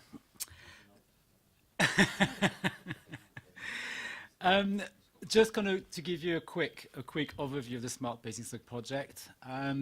Just about background, this started really when we looked at the town centre programme, and it started when we thought, how can we use smart technology to improve the experience in the town centre? But we soon realised that that piece of work was much wider than the town centre, and so that's why we moved basically from the smart town centre to the smart Basingstoke ending in a smart borough. As part of the process, we commissioned Urban Tide, a specialist consultant in smart cities based in Scotland, and they helped us basically do some engagement, some consultation, to take us on the road, I would say, to a smart Basingstoke, and helped us identify some key areas of focus and also some key themes to look at as part of the consultation and engagement process. So the purpose was very much to look, so where are we as a borough today? So what's our kind of smart maturity? Where should we focus? And kind of what could we do initially to get that programme going? There is no one single definition of a smart city. That's the UK government definition.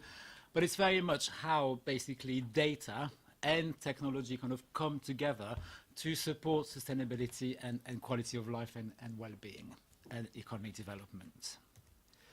In terms of benefits, I mean, kind of that sort of picture is in the report, but it's very much about sort of how can smart support our residents' engagement and well-being. What new technology innovation can we create locally to enhance the quality of life? How can we engage with businesses and job creation? So if we engage with businesses, create new technology, you create new jobs. And also, there's an element of cost and efficiency savings. How can we work sort of smarter to make our resources go further? And also, how can we use this agenda to leverage more private and public sector funding into the borough? I'm going to play this video, and it should work. So I'm not saying this is exactly, this is what we're going to do in Basingstoke, but it just gives you a flavour of what Glasgow is doing around their smart city agenda. And ta-da!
Thank you very much, Daniel. I'm sure members of the public who watched the webcast and saw us plunge into total darkness will be confused. But thank you. We could see the presentation very well. Thank you. Thank you, Chair. So I didn't think that the whole kind of room was going to go dark, only half of it. Sorry about that. Anyway, I think that kind of gives you a flavour of kind of what the smart city concept is like. I think what I need kind of to specify, obviously, Glasgow is a big city, a unitary authority, which, Basingstoke and Dean isn't. So, there are things that Glasgow can do quite easily that for us, will require a lot of partnership working with County Council and other authorities. I think as Councillor Gordon explained, I think, for us, the overall objective of the Smart Basingstoke project is about improving the quality of life of our residents and enhancing that end user experience. So, people that use services, how can we do that better for them, and where can smart technology make that better for them? Areas of focus, so Councillor Gordon mentioned as well. So through that kind of engagement consultation process, we identified sort of 5 themes, so energy, transport, housing, health and waste. So themes that people felt that for Basingstoke there might be things we want to focus on, and those themes really are there's 3 areas are cross-cutting, which is data, technology, citizen and business engagement. And I've created this little chart trying to kind of sort of visualize how it all work. I mean, whichever way you look at it, whatever report you read, whatever city you speak to, data always comes as the first thing to look at, because data gives you not only evidence, so it helps you kind of build an evidence base, but also it enables you to identify challenges. But also how you engage with your residents, with your business community, with your partners, also help you identify challenges. And once you've got those challenges, then you can start thinking, well, how can smart technology, smart solutions can help us solve those challenges? And smart technology may not always be the right solution, but sometimes it is. And so once you've got a solution, you can kind of capture more data, which enable you to review and monitor how you're kind of solving your challenges. And ultimately, that smart solution is very much about improving the quality of life of our residents. So looking at the kind of the cross-cutting theme, there is, I would say, a longer-term ambition for Basingstoke and Dean to be an open data by default place. So that means that basically if there is data, and if we can publish it within all the legislation and regulation that is out there, we should publish it. And as a starting point, internally, we've done a piece of work around, what data do we currently capture as a local authority? What do we do with it? How do we share it? And also now we're extending that to our kind of key data partners like County Council, the NHS, the police, the fire brigade, to also understand what they do with their data, how they use it, how they publish it, so that we can actually have a kind of quite a good picture of data at local level and finding a way of how we can make that data more widely available to our kind of businesses and residents. And as I said, that helps to kind of build that evidence base, but also identify the challenges and inform decisions, and then look at how you can support technology development. Technology infrastructure, I mean, it's very important, that if you want to be a smart city, we need to make sure that we've got the right infrastructure in place locally. And that could include what we call low-power networks. So I'm not going to get all technical, but basically it's a system that enables you to capture data from sensors that are placed around an area.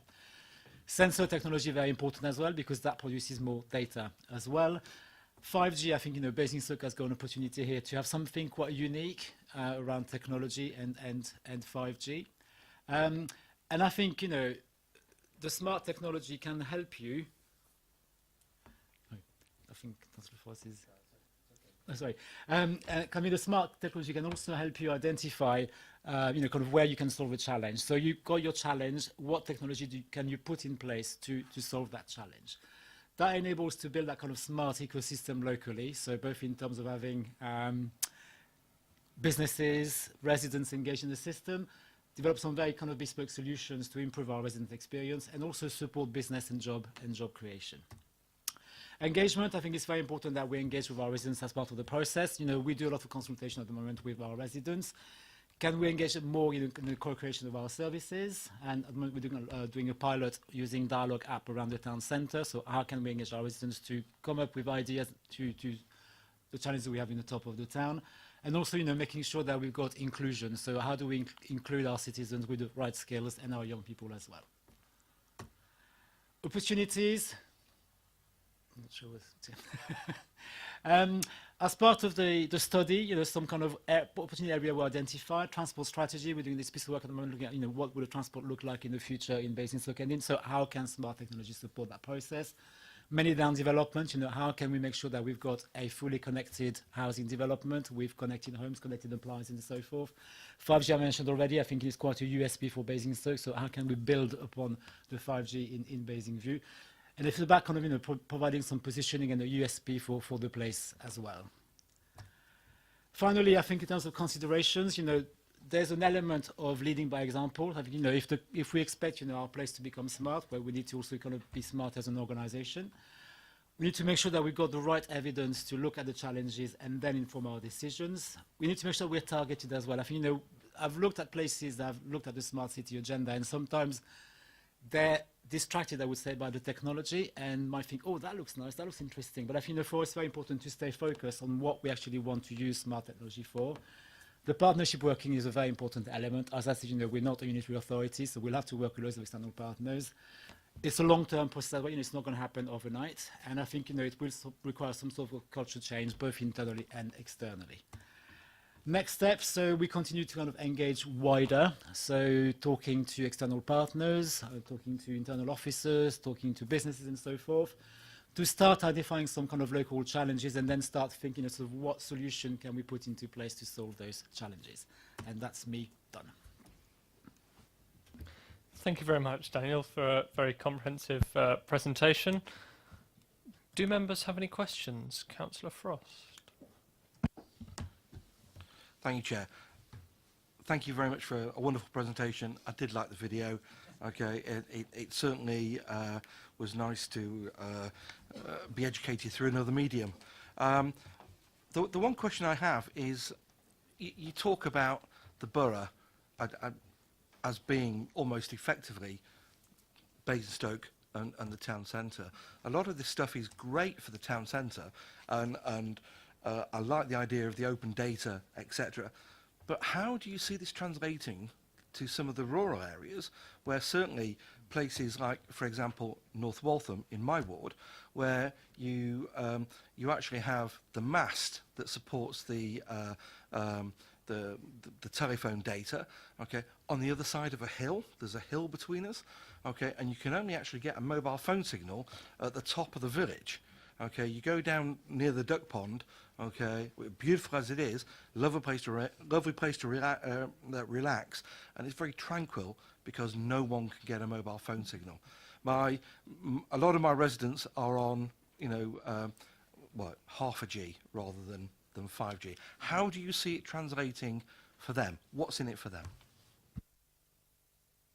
I think for me it comes back to those challenges, kind of what are the right challenges for the right places. Some challenges will be specific to the urban areas of Basingstoke, others will be specific to the countryside and rural areas.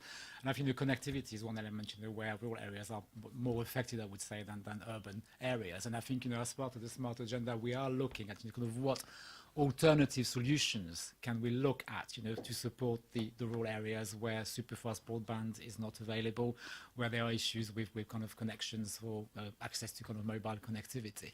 I think 5G is quite an important element because 5G doesn't rely on one single mast anymore. 5G relies on lampposts. So I think basically you cover much shorter distances. That's why I think 5G is a revolution. That's why it's very important that we do the most we can here in Basingstoke to really kind of be at I would say kind of front runners and leaders in that field, because it will actually change the way people communicate, because you're not reliant on one single mast. There is better connectivity, there is more reliability. That's what I'm being told. I mean, don't quote me on this because it might come in in 2020 and fall apart. But in principle, 5G should give you more reliability, more speed, and more coverage. Thank you, Chair. Just one supplementary. How does that this 5G come up with when there's very limited street lighting? Because that's again just one other area, another challenge. I think it'd be finding alternative sort of locations for the 5G network. I think, there will be electricity in North Waltham. So I think, as long as you've got a source of electricity, you'll be able to, to connect 5G. Thank you. Councillor Rattigan. Thank you, Chair.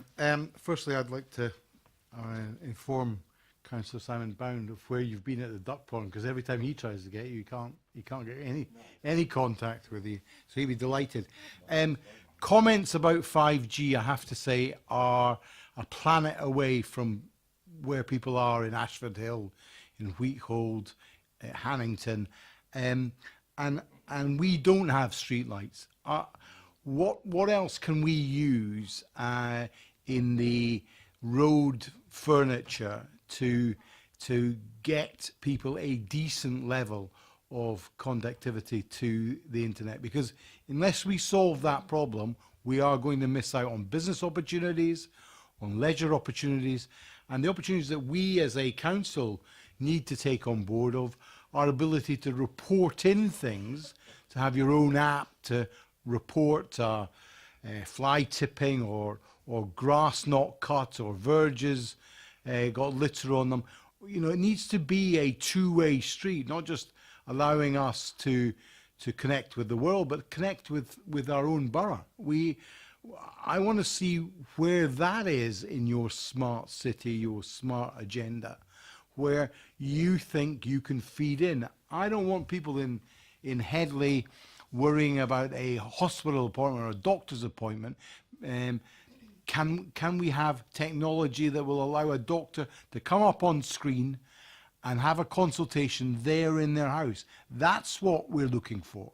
We're looking for cutting edge, not just here in the town, but we're looking for opportunities to give the best healthcare, the best education, if it means that somebody from Winchester University feeds in to a 19-year-old to do their degree. Where is that in amongst all of this? It's all in there in a way, because we are kind of looking at the challenges we need to tackle at the moment. So once we got the clear challenges that we need to tackle, then we look at the solutions that we have to take, put into place. I mean, we need kind of to be careful that there are things we can do directly as a local authority, and there are things that we can't do. Your example, having an appointment with a doctor, that's an NHS-driven kind of sort of solution. But it's very important for us to engage with the NHS to understand what they're doing on this agenda and how we can work together to enhance the quality of life of our residents.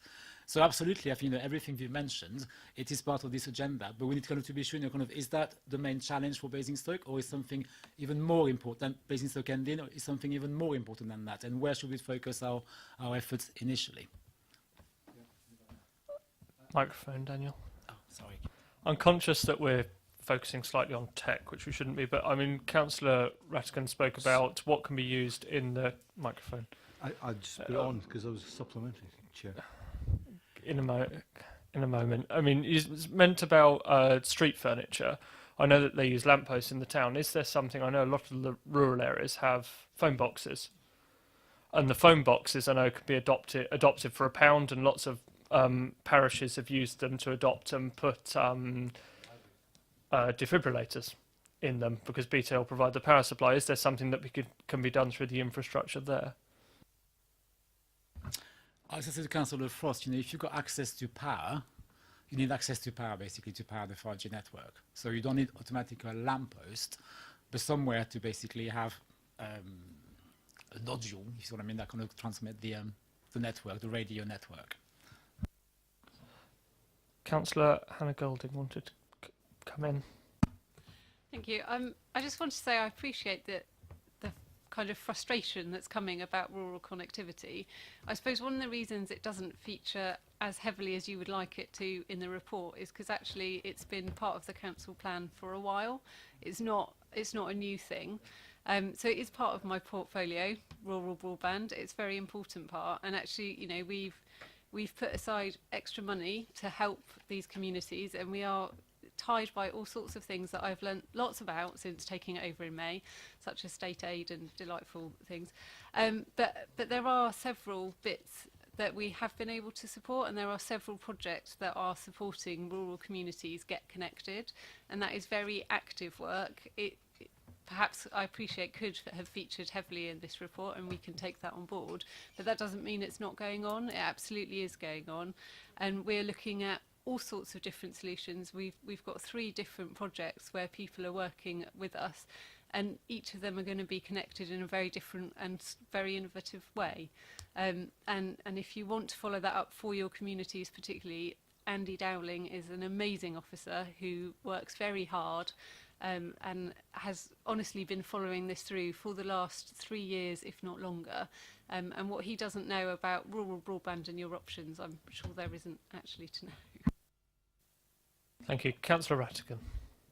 Chair, if we come to Daniel's main considerations, well, let's just go through them. Lead by example. Where is our app? Where is the reporting? Where is the strategy that, yes, Horace Mitchell had, years ago? We don't seem to have got to an end game on that. Build the evidence of the challenges. We know what the challenges are. We keep getting evidence, but we don't do particularly much about it. And it is really important we start moving this through, not from a consultation in a committee or your hard work as the cabinet member for this area, but shove it through. We spend good money on many projects. This ought to be a priority because it improves the worth of our residents. Develop a targeted approach. Well, we talk to our residents often. We must know what they want, and they want better connectivity. They want a faster service that provides them with an ability to work, play and have leisure at their own home, not just come into Basingstoke to connect up. Enable and facilitate partnerships. We do these things already, but where is the evidence that our partners are joined with us? We keep talking about our partnerships, but there's nobody named in here that we are working with or helping out, or we can see evidence that they're improving the life of our residents. Long-term integration. Well, of course, we need all these things to connect together, but you need to show me not just a beautiful slide and Glasgow at its best, but a sense that all these things are knitting together to provide that health service, the education, the transport links, so as people can go on their phone and find out when the next bus is or when the next train is, so as they can easily get that on their phone or on their own computer. And that cultural change of moving us from a place that was industrial and was the London overspill to be a hub of technology. We're already there. There are so many small companies that are doing magic things in the IT world.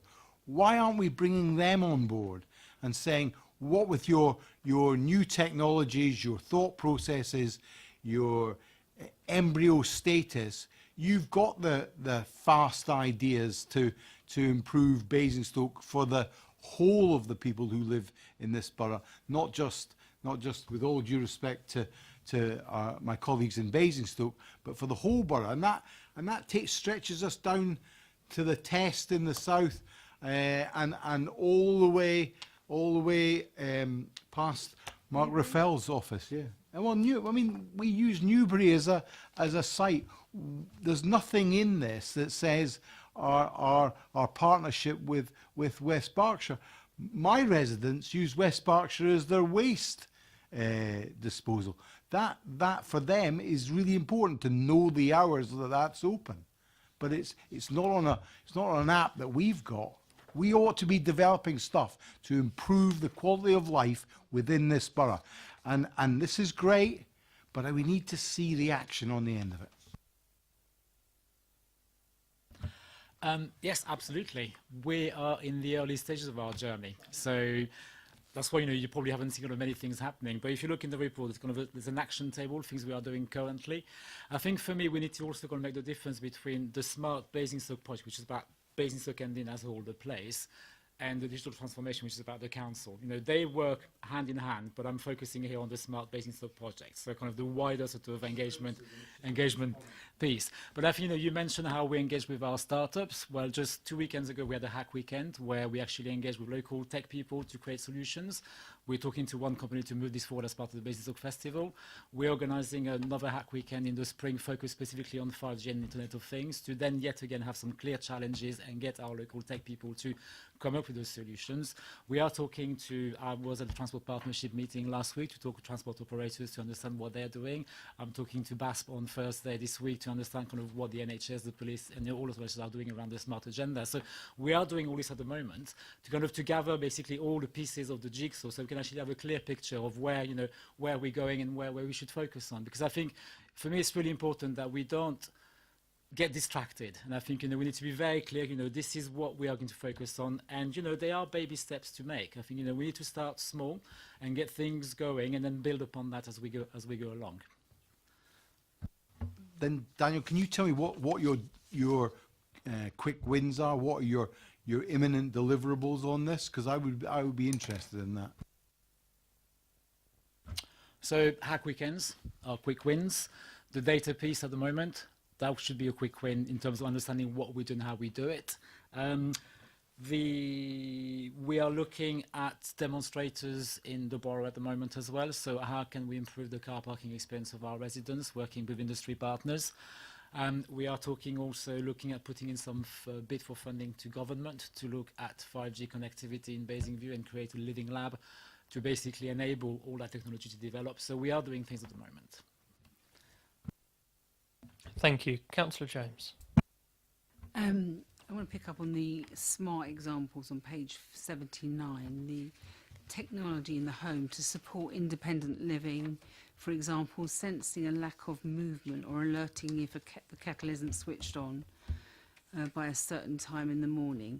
The reality is that we have people that are being put to bed at the moment at 4 o'clock in the afternoon because carers have got to fit everybody in, and so someone's got to go to bed in the afternoon for them to get round to fit everybody in. So that happens.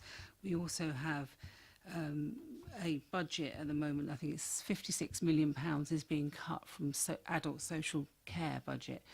But the reality is, what concerns me, and this has been spoken about for so long, going back to my time in social care, working in social care, that this was going to happen, and they gave us examples of if someone lifted themselves out of the chair, an alarm would go off and send off an alarm somewhere down the line, or if they didn't lift their kettle, they would somebody would sense that. Well, the reality is people go hungry at the moment because people aren't coming round to feed them. They're sitting in bed and they fouled themselves waiting for someone to put them on a commode. My concern is that this is about saving money, and I can see more and more older people being isolated and sitting there. Okay, they haven't turned the kettle hasn't gone on in the morning.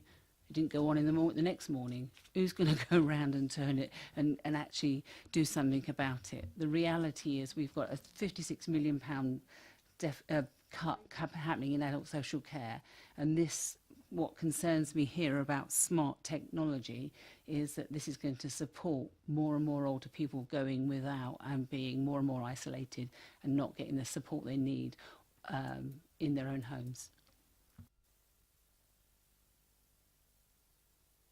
Councillor Golding. Thank you. I think this is where we need to work very closely with Hampshire County Council. Obviously, we're not social or health or social care providers, so this is where kind of building our really strong networks is. I think in terms of money, there is definitely an kind of move to enable people to stay at home using technology, whether you kind of pair up staying in your own home with being isolated is potentially a judgment call. I think people can make that decision. I'm certainly pro helping people live where they want to, personally. With my professional background. I think technology can help people in all sorts of different ways. I think technology in this instance is definitely supposed to be seen as a complementary, not a replacement. I think it's supposed to help people and improve quality of life rather than replace services. Now, as a borough council, we cannot dictate what services Hampshire use, but we absolutely can work in partnership to try and influence them and use technology to improve quality of life. on that point, I'm- Councillor James? I'm all for people living independently in their own homes, and an absolute advocate for that. But the reality is, we've got a budget, and it's being cut. We've got a cut of £56 million, and what we're seeing in relation to these initiatives is that people are being replaced by technology or the thought of technology. So there is some sort of thermostat that goes off when they haven't, or an alarm goes off when they haven't used their kettle. But the reality is nobody goes out to that home, nobody visits that person. At the moment, they're not visiting if they're sitting in their own faeces. They're sitting there waiting for a call. They're being put to bed at 4 in the afternoon because somebody's got to do that, because they've got to get round and the last call is at 10 at night. My concern is, and I think we have to be careful as a borough, that we don't just accept this as an improvement. I think there are opportunities for something like this to work, but I think they will be limited. But I think that we need to, what happens when that alarm goes off? Who's going to answer, or do they just ring somebody? Who's going to call on that person? So I have grave concerns that it's going to be used to support the austerity agenda. Thank you, Councillor James. Councillor Golding? Thank you. I think there are lots of different ways this technology can be applied. I think one of the ideas of the sensor technology is that it will help pick up when someone's fallen over, and I think that's massively valuable. So you might have somebody who doesn't normally have any home care needs, can have a sensor. Actually, if they don't make their cup of tea, that sends an alert possibly to a family member or to a care agency or to someone at social services. I mean, this isn't the level of detail we're at, but that then can mean the difference between them being on the floor for half an hour or 8 or 9 hours and getting hypothermia and then ending up for a long stay in hospital. Now, personally, I would see that as a real benefit. So I think there's a level of detail that we can't go into tonight, particularly to do with funding, for which we're not budget holders, but there are lots of ways that that technology can support people to be independent, whether they have a care package or not. Thank you. Councillor Cubitt? Yeah, just on that point, I think we need to kind of step back. We're looking at a very macro paper. We are about to head into the 4th industrial age. There are lots of concerns, which are valid concerns, but I don't think that's where the paper is today. And certainly I don't think that anyone from my side of the council would remotely support a situation where we have the elderly being put in a worse position, a more invidious position than they are today. So I don't think we should labour it. I think we should focus.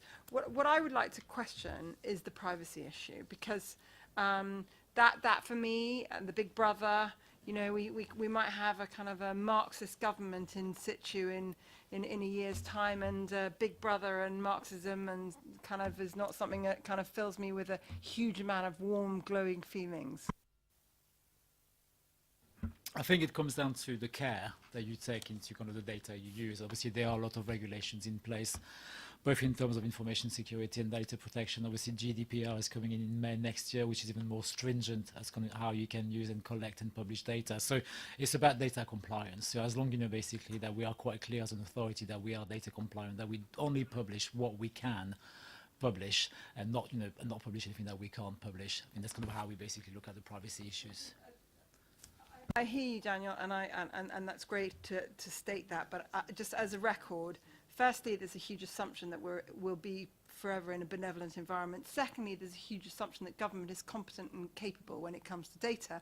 And we know that government, not an insult to our borough per se, but in general, is absolutely useless at looking after our data. And most of the worst data breaches that have taken place, namely uncoded stuff found on the streets.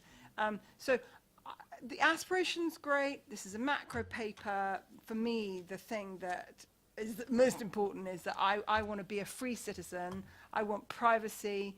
I don't want the state to have its nose in everything I do. And I want less state, not more state. And for me, a smart Basingstoke, provided that the cabinet can confirm that it's less state, not more state, and it's not going to have its nose in every single aspect of my private life, then I can support it. Daniel. I think it's not about controlling what people will do. It's kind of just gathering information on, if you look at transport, for example, sort of how many cars are on the road at the moment. It's not about you personally. It's just, sort of how many cars are on the road at the moment. I think it's kind of that sort of data we're looking at, if you see what I mean. Kind of data that will kind of help us identify those key challenges around the transport issue, around the energy consumption and that sort of thing. So we're not looking sort of, at kind of personal data at all, if you see what I mean. We're very much looking to that data that will kind of support us. And I think transport's probably one of the things that we're going to focus on initially, because I think it's one that we can have some quick wins. And I think it's about, car movement, the numbers of cars on the road and that sort of things. Thank you. Councillor Harvey. Thank you. I think the intent is there in the report, it's there in the strategy. I mean, that's obvious in terms of what's being suggested. I think the reality of where we are as a borough, and I mean a borough, not the town, is in a different place where we're talking about two completely different worlds. We're talking about an area of local government that is under so much pressure across our services, where this technology could be used to justify an austerity, a continuation of the austerity programme. And I think that's the dilemma. Do you enable that technology where you desire it to improve the quality of life because you can see the benefit of it? And we all can. You can all see where it can help. But the reality is other people in other places, be it the county, be it our transport colleagues, be it the NHS, be it whoever we choose to speak to about those powers that we have no control over, seek to use the technology as a means of actually cutting corners and cutting costs in a way that actually doesn't improve the quality of life. So I would love to see a statement quite clearly that this borough's commitment to smart agenda is based upon the enhancement of life of our residents. Now, I think that's underwritten completely in what you're suggesting. I don't see that it isn't. But by the point of that, I mean that we will not endorse technology being used to cut services to people. Rather, we will use technology to enable those experiences, the life that we have that we want to be quality, successful, is enhanced. We will achieve that kind of change. Totally understand the point about the digital strategy being slightly separate. But if I go back 10 years ago, and a certain councillor has already been mentioned, bought the technology for us as our teams to go out there and sit there doing the litter collecting, sit there doing the waste collection, sit there doing the parking control, and report that system back to the borough. We bought that technology. We went out there and spent taxpayers' money buying technology to enable us to do the very thing that's in this report. 10 years later, we haven't got it. We haven't done it. It's been sitting there. I don't know where it's gone and what happened to it. I've never seen it really part of the IT strategy, let alone part of anybody else's strategy. So goodness knows whatever happened to it. It was an aspiration 10 years ago. The cabinet member went out with the intention to buy the tech, allegedly bought the tech. God knows what's happened to it. That is the sort of thing about, I think, the strategy gathering dust. And that's something we wouldn't want to see. Just having it is one thing. Making it a reality is something else entirely. I think the issue of money is very relevant. We can talk about it as a borough, and I noticed that 70 grand has been put aside in one respect, and some money's been put aside in capital. That ain't going to scratch the surface of really what we're talking about. And that begs the question: where is the money going to come from? Because when I went through the paper, all I saw was EU money. Well, that's going. EU money. Well, that's going. Elena, that's EU money. That's going. Another set of EU money. That's going. It's all going. All the projects listed of where money can come from have gone. So the context, it'll be interesting to see. The context of this is where the government are going to put the money where the mouth is, and where the county are going to put the money where the mouth is, and where so on. And each of those other agencies that we don't have control over are really going to put the big money to actually make this a reality. Because I'm sure as not believing that the borough council is going to want to take on responsibility for the NHS and the CCG in the way colleagues describe you might wish to access a doctor. So I guess I'm interested as well in, from the partnership point of view, where does this sit? Again, we're talking a bit about other people tonight, not ourselves, but where does that sit in partnership working? Is this on the BASP's agenda? Is it on... Where is it in the sense of all those other strategies we're talking about?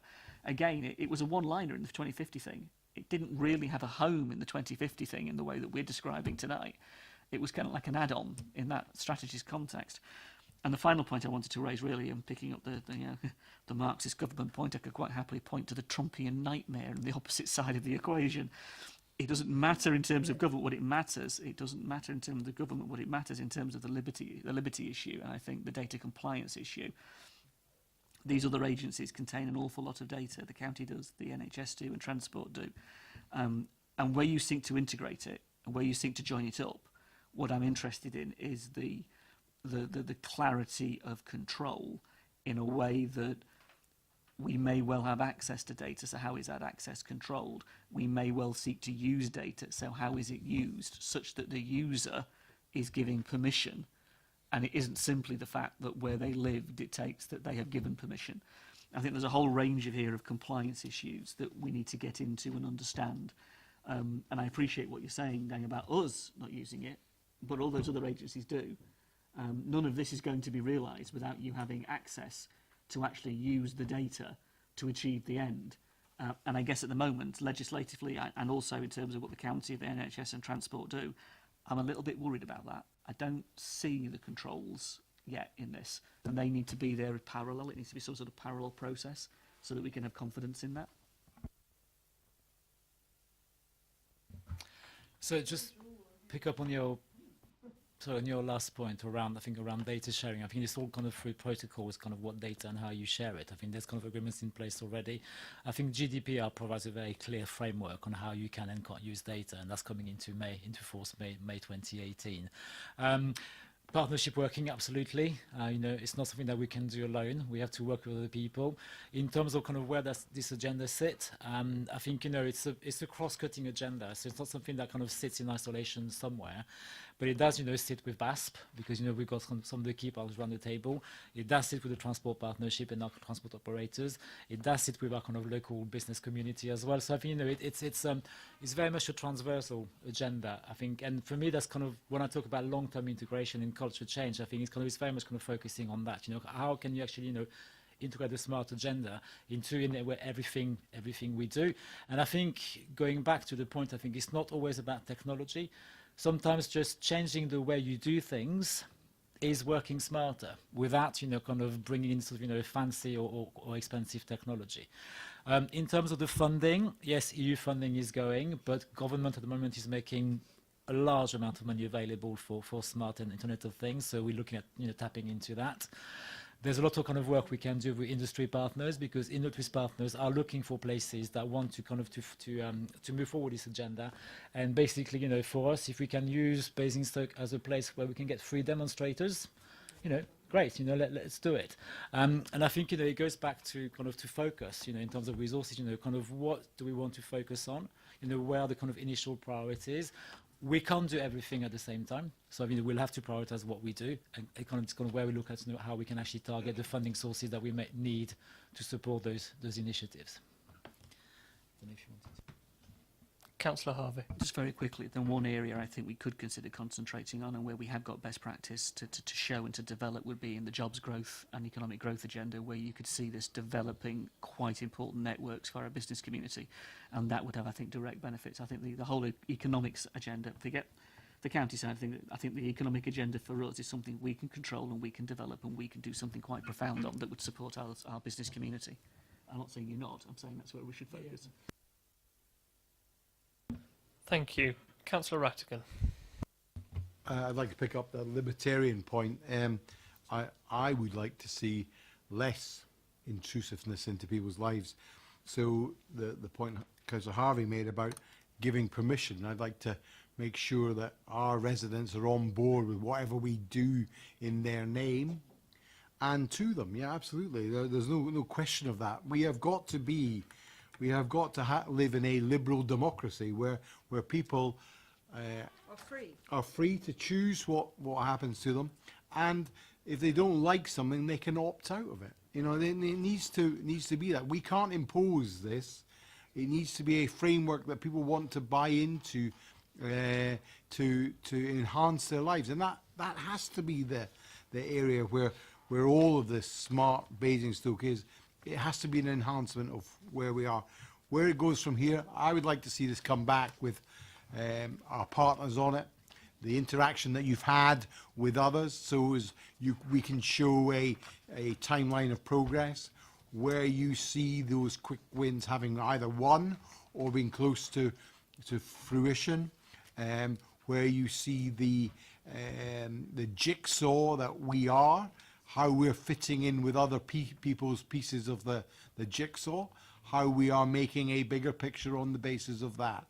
And if there are people opting out, then you have to say very honestly, the county council because they've got no money, or it's the health service because they're in uproar about one other thing or whatever.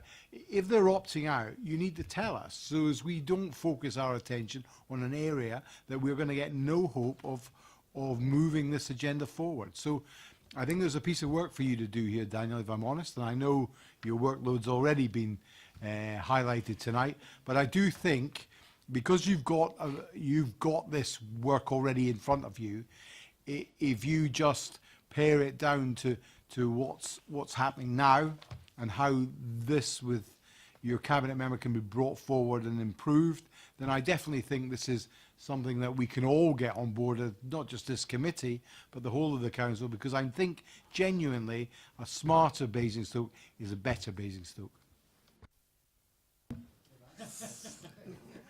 To coin a phrase. Thank you. Sorry. Daniel. I'm going to use this as our slogan. Thank you. Councillor Rob Golding. Thank you, Chair. I mean, clearly this is not going to be the answer to life, the universe and everything, but it's definitely worth doing, and it's definitely a step in the right direction. Just to echo what others already said, it's absolutely essential, as I know both the portfolio holder and Daniel are aware, that we keep the focus on improving the quality of life for residents. I mean, that's what it's all about, and that's what's got to be the focus.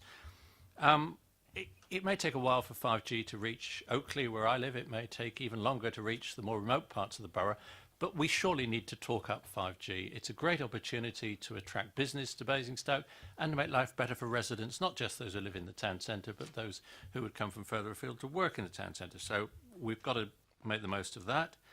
Hackathon's great. I mean, you know, energizing the talent who will have the ideas, who will come up with the ideas that we won't even know. It's not a question of us sitting around saying, what apps would be useful and going to ask someone to invent them. It's getting people in the room and saying, what can you do for us through technology? So that's got to be great. In terms of sharing data, as Daniel's already hinted, we've got to keep two things in mind. There's the sort of generic anonymous data, like how much traffic there is around, provided you're not actually capturing individual car registrations and publishing just numbers. That would be very helpful. If you knew where the traffic were and whether the buses were quicker than the cars today, it might make a huge difference to congestion in the town centre and things like that. So that sort of stuff's got to be good.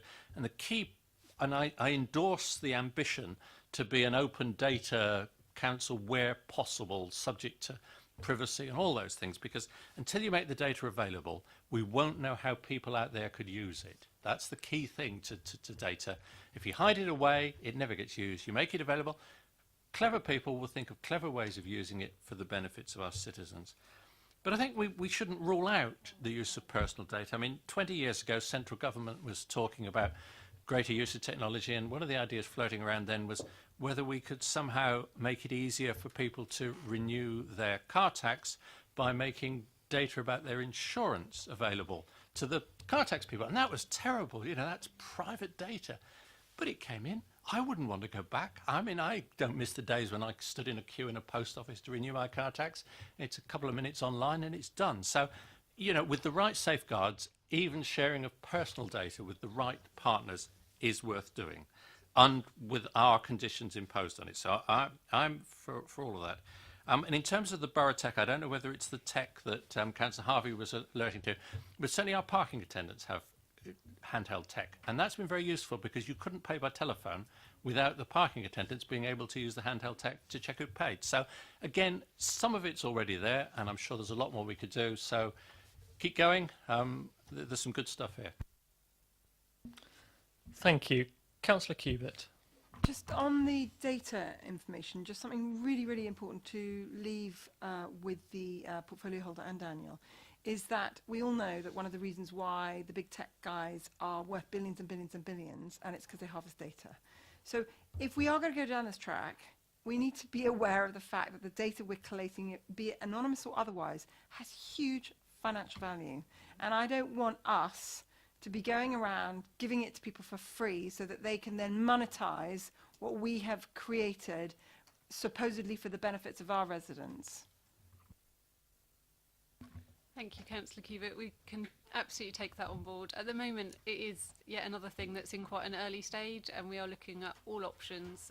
But certainly the idea of stripping data so that it's not personal, but it's kind of, you know, anonymised is a high option, and it would be the preferred option. And to be fair, the only option we'd have in most cases. Thank you. Are there any other comments or thoughts? Okay, so we're asked, Councillor Watts. Yeah, thank you, Chair. Yeah, it's all very laudable. End goal. We all want to see improved technology in the borough, but we've been here before. I've seen strategies from this council before, and we can't even get bus services priorities in Basingstoke at the moment, and we've been promised that for 15, 20 years. I mean, going for the whole paper, I don't see any mention of Hampshire County Council. We're getting more cuts from Hampshire County Council. We're getting to get less buses. We're getting less opening times for recycling facilities. Maybe that's less state. Maybe we don't want that state interference. You know, maybe that's Marxism. NHS, we're not going to get a new hospital as we were promised. Maybe that's Marxism as well. So these are the realities of what we hear. Is all the funding in this paper is all coming from this borough. I don't see anything from external bodies, from the Castrep, NHS to Hampshire County Council, and looking forward. I don't see how we're going to progress much because we're just a district authority. And I see 100 million from the government. I couldn't see how many years is that over, but that again, all boroughs, all councils are going to be bidding for that money. That's a drop in the ocean if we're going to improve. We listen to members from rural areas, and they haven't got even acceptable broadband at the moment, and we're talking about 5G. So without funding, we can't really move this forward. So the reality is austerity is hurting the people of this borough, and we can't afford austerity going on. Thank you. The one point I would pick up on that, certainly from my perspective, is the point about just being a district authority. I don't think in Basingstoke we are just a district authority. I think we're an ambitious borough council, and I think there is a difference, and we're looking to do lots of different things working with partners, and this paper is part of that ambition and leadership. Councillor. Sorry, we just had a paper where we didn't even produce our data for gender pay gap, so we're really progressing council, aren't we? The data will be published. Councillor Golding. Thank you. I think part of this is having a very key focus on what Basingstoke's unique selling point in the tech industry is, and I think actually we're really, really nicely sized as a kind of proof of concept project. So in terms of companies wanting to come and spend money in the borough and kind of try out their ideas and go, look, it's working here, this tech works, we've developed it, we've hashed out some of the issues. Actually, we're really, really well placed. And certainly with the 5G technology as well, if we can kind of let companies come in and use that 5G tech, that's not anywhere else in the country. It's hived away in universities, businesses, other companies. They can't access it anywhere but in Basingstoke. So actually, as just a borough, you know, we've got quite a lot of pulling power in terms of tech and attracting external investment.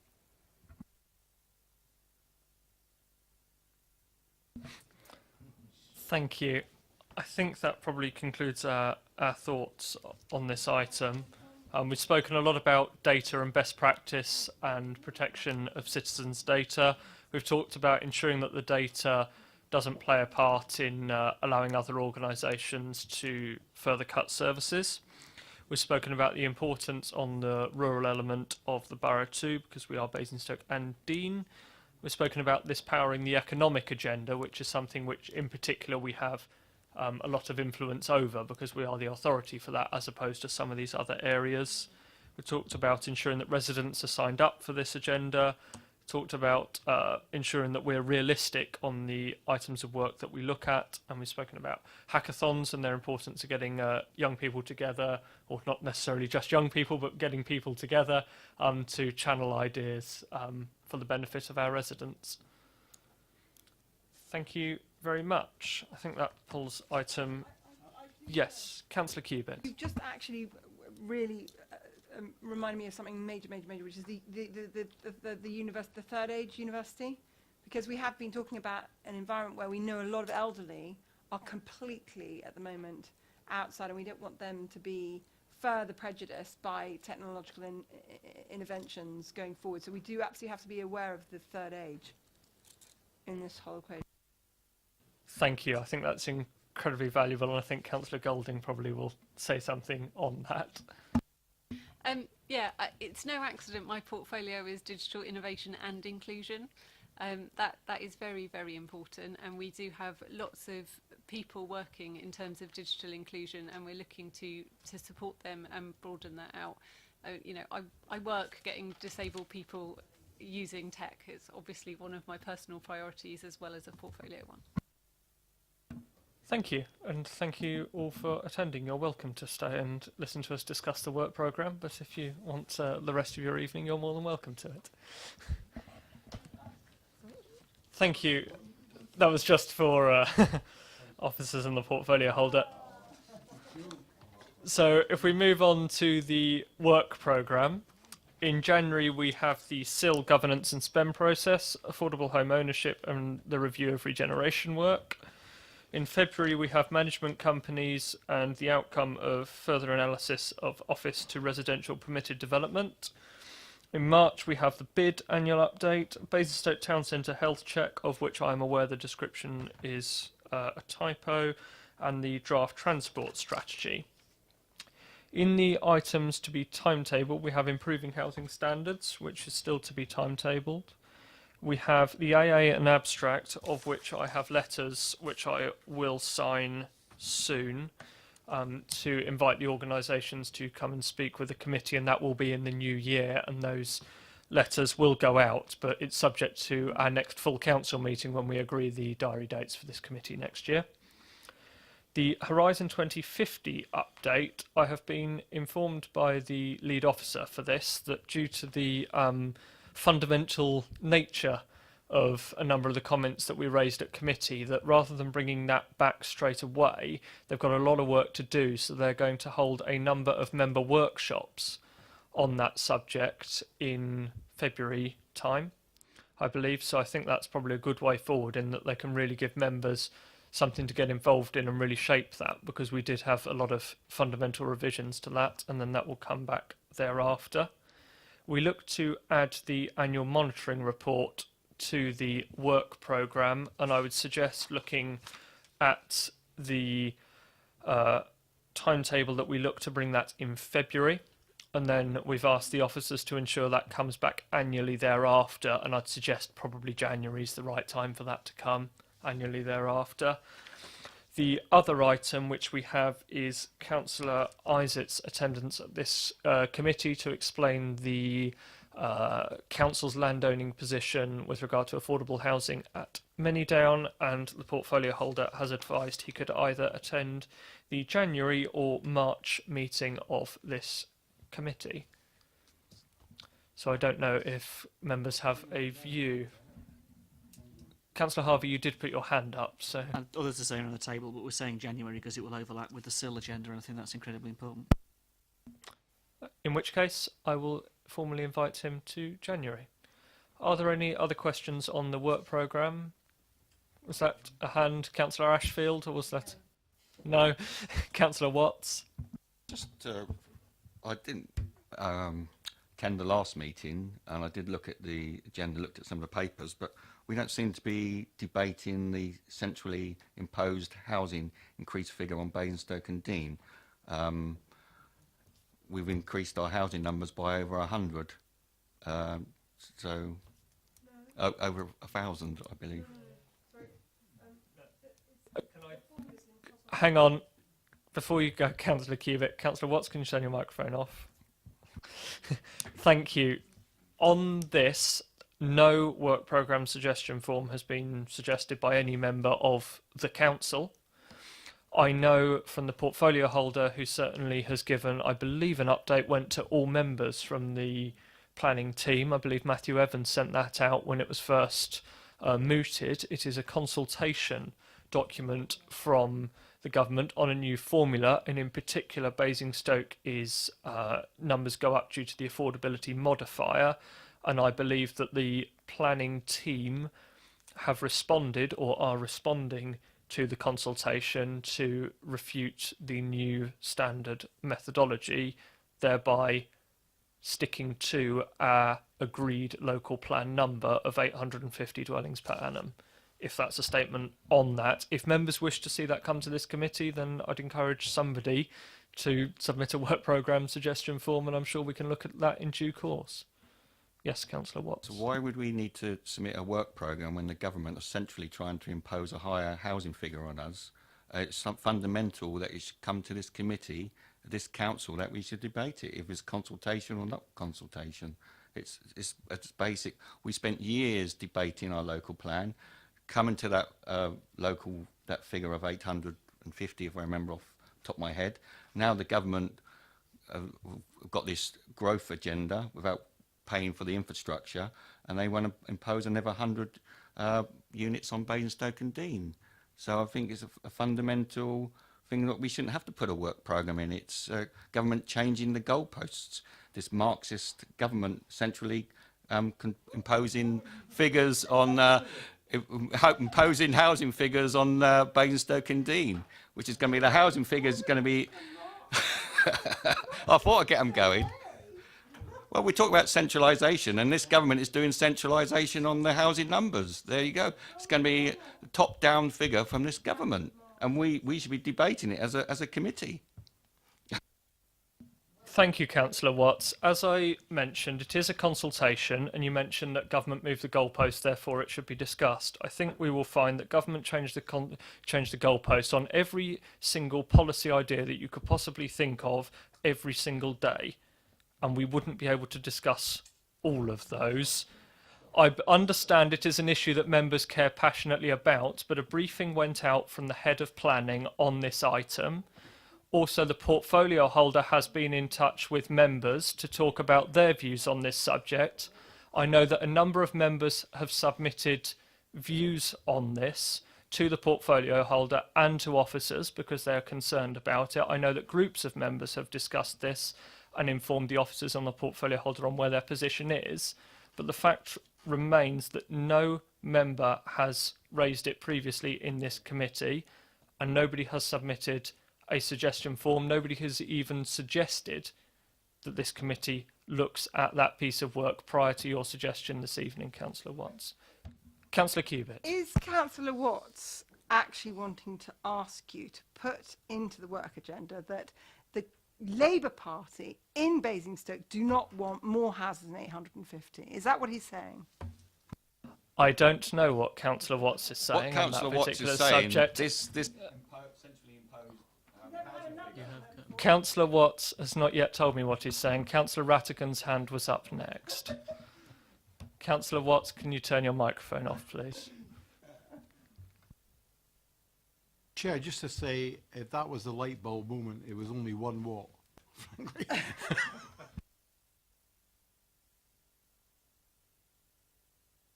Councillor Watts.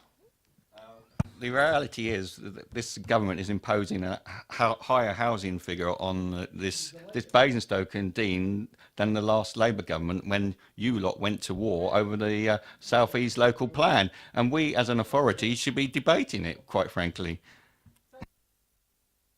Councillor Watts, can I just correct you for the record? The government has not imposed any target on any authority. That is fact. There is a consultation which this council is responding to, and members, I know a number of members have already fed into that process. Councillor James had her hand up next. I think you might have hit a raw nerve, Gary, but On a serious note, and I think that we really should, I think this is a serious note, by the way, Gary, as well, but I think that any consultation or the big key consultations as a group that relate to this area of work, we should see as a committee, maybe they should just be in the reports that we get as hard copies, or that we, you know, that we maybe have an opportunity to respond to them or see what is going out. Because they go out and we don't see them. There's lots of consultations that go from this council, and I just think it would be good practice that anything that relates to this area of work, that we should be seeing those consultations. I think it's really important that we do, as well as actually having an opportunity to influence them and make comment on them. We often do as a Labour group, but I think it's important that we get to see them. I absolutely agree, and I can assure you that that did happen. The briefing went out to all members by the head of planning and gave members the opportunity to respond to that. So all members had sight of that. All members had sight of the consultation. There was a very helpful briefing in that from the head of planning, which identified the key areas pertinent to Basingstoke and Dean and the exact reason why the methodology states what it does with relation to the numbers for this borough. And members have the opportunity to input into that. I know that a number of members have done. I certainly have done on a personal basis.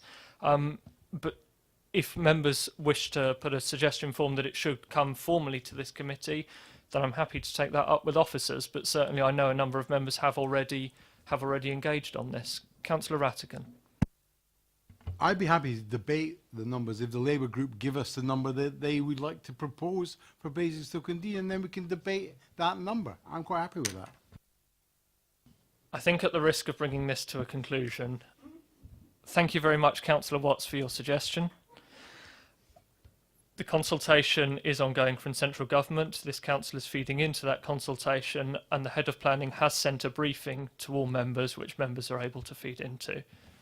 Thank you very much, and good night.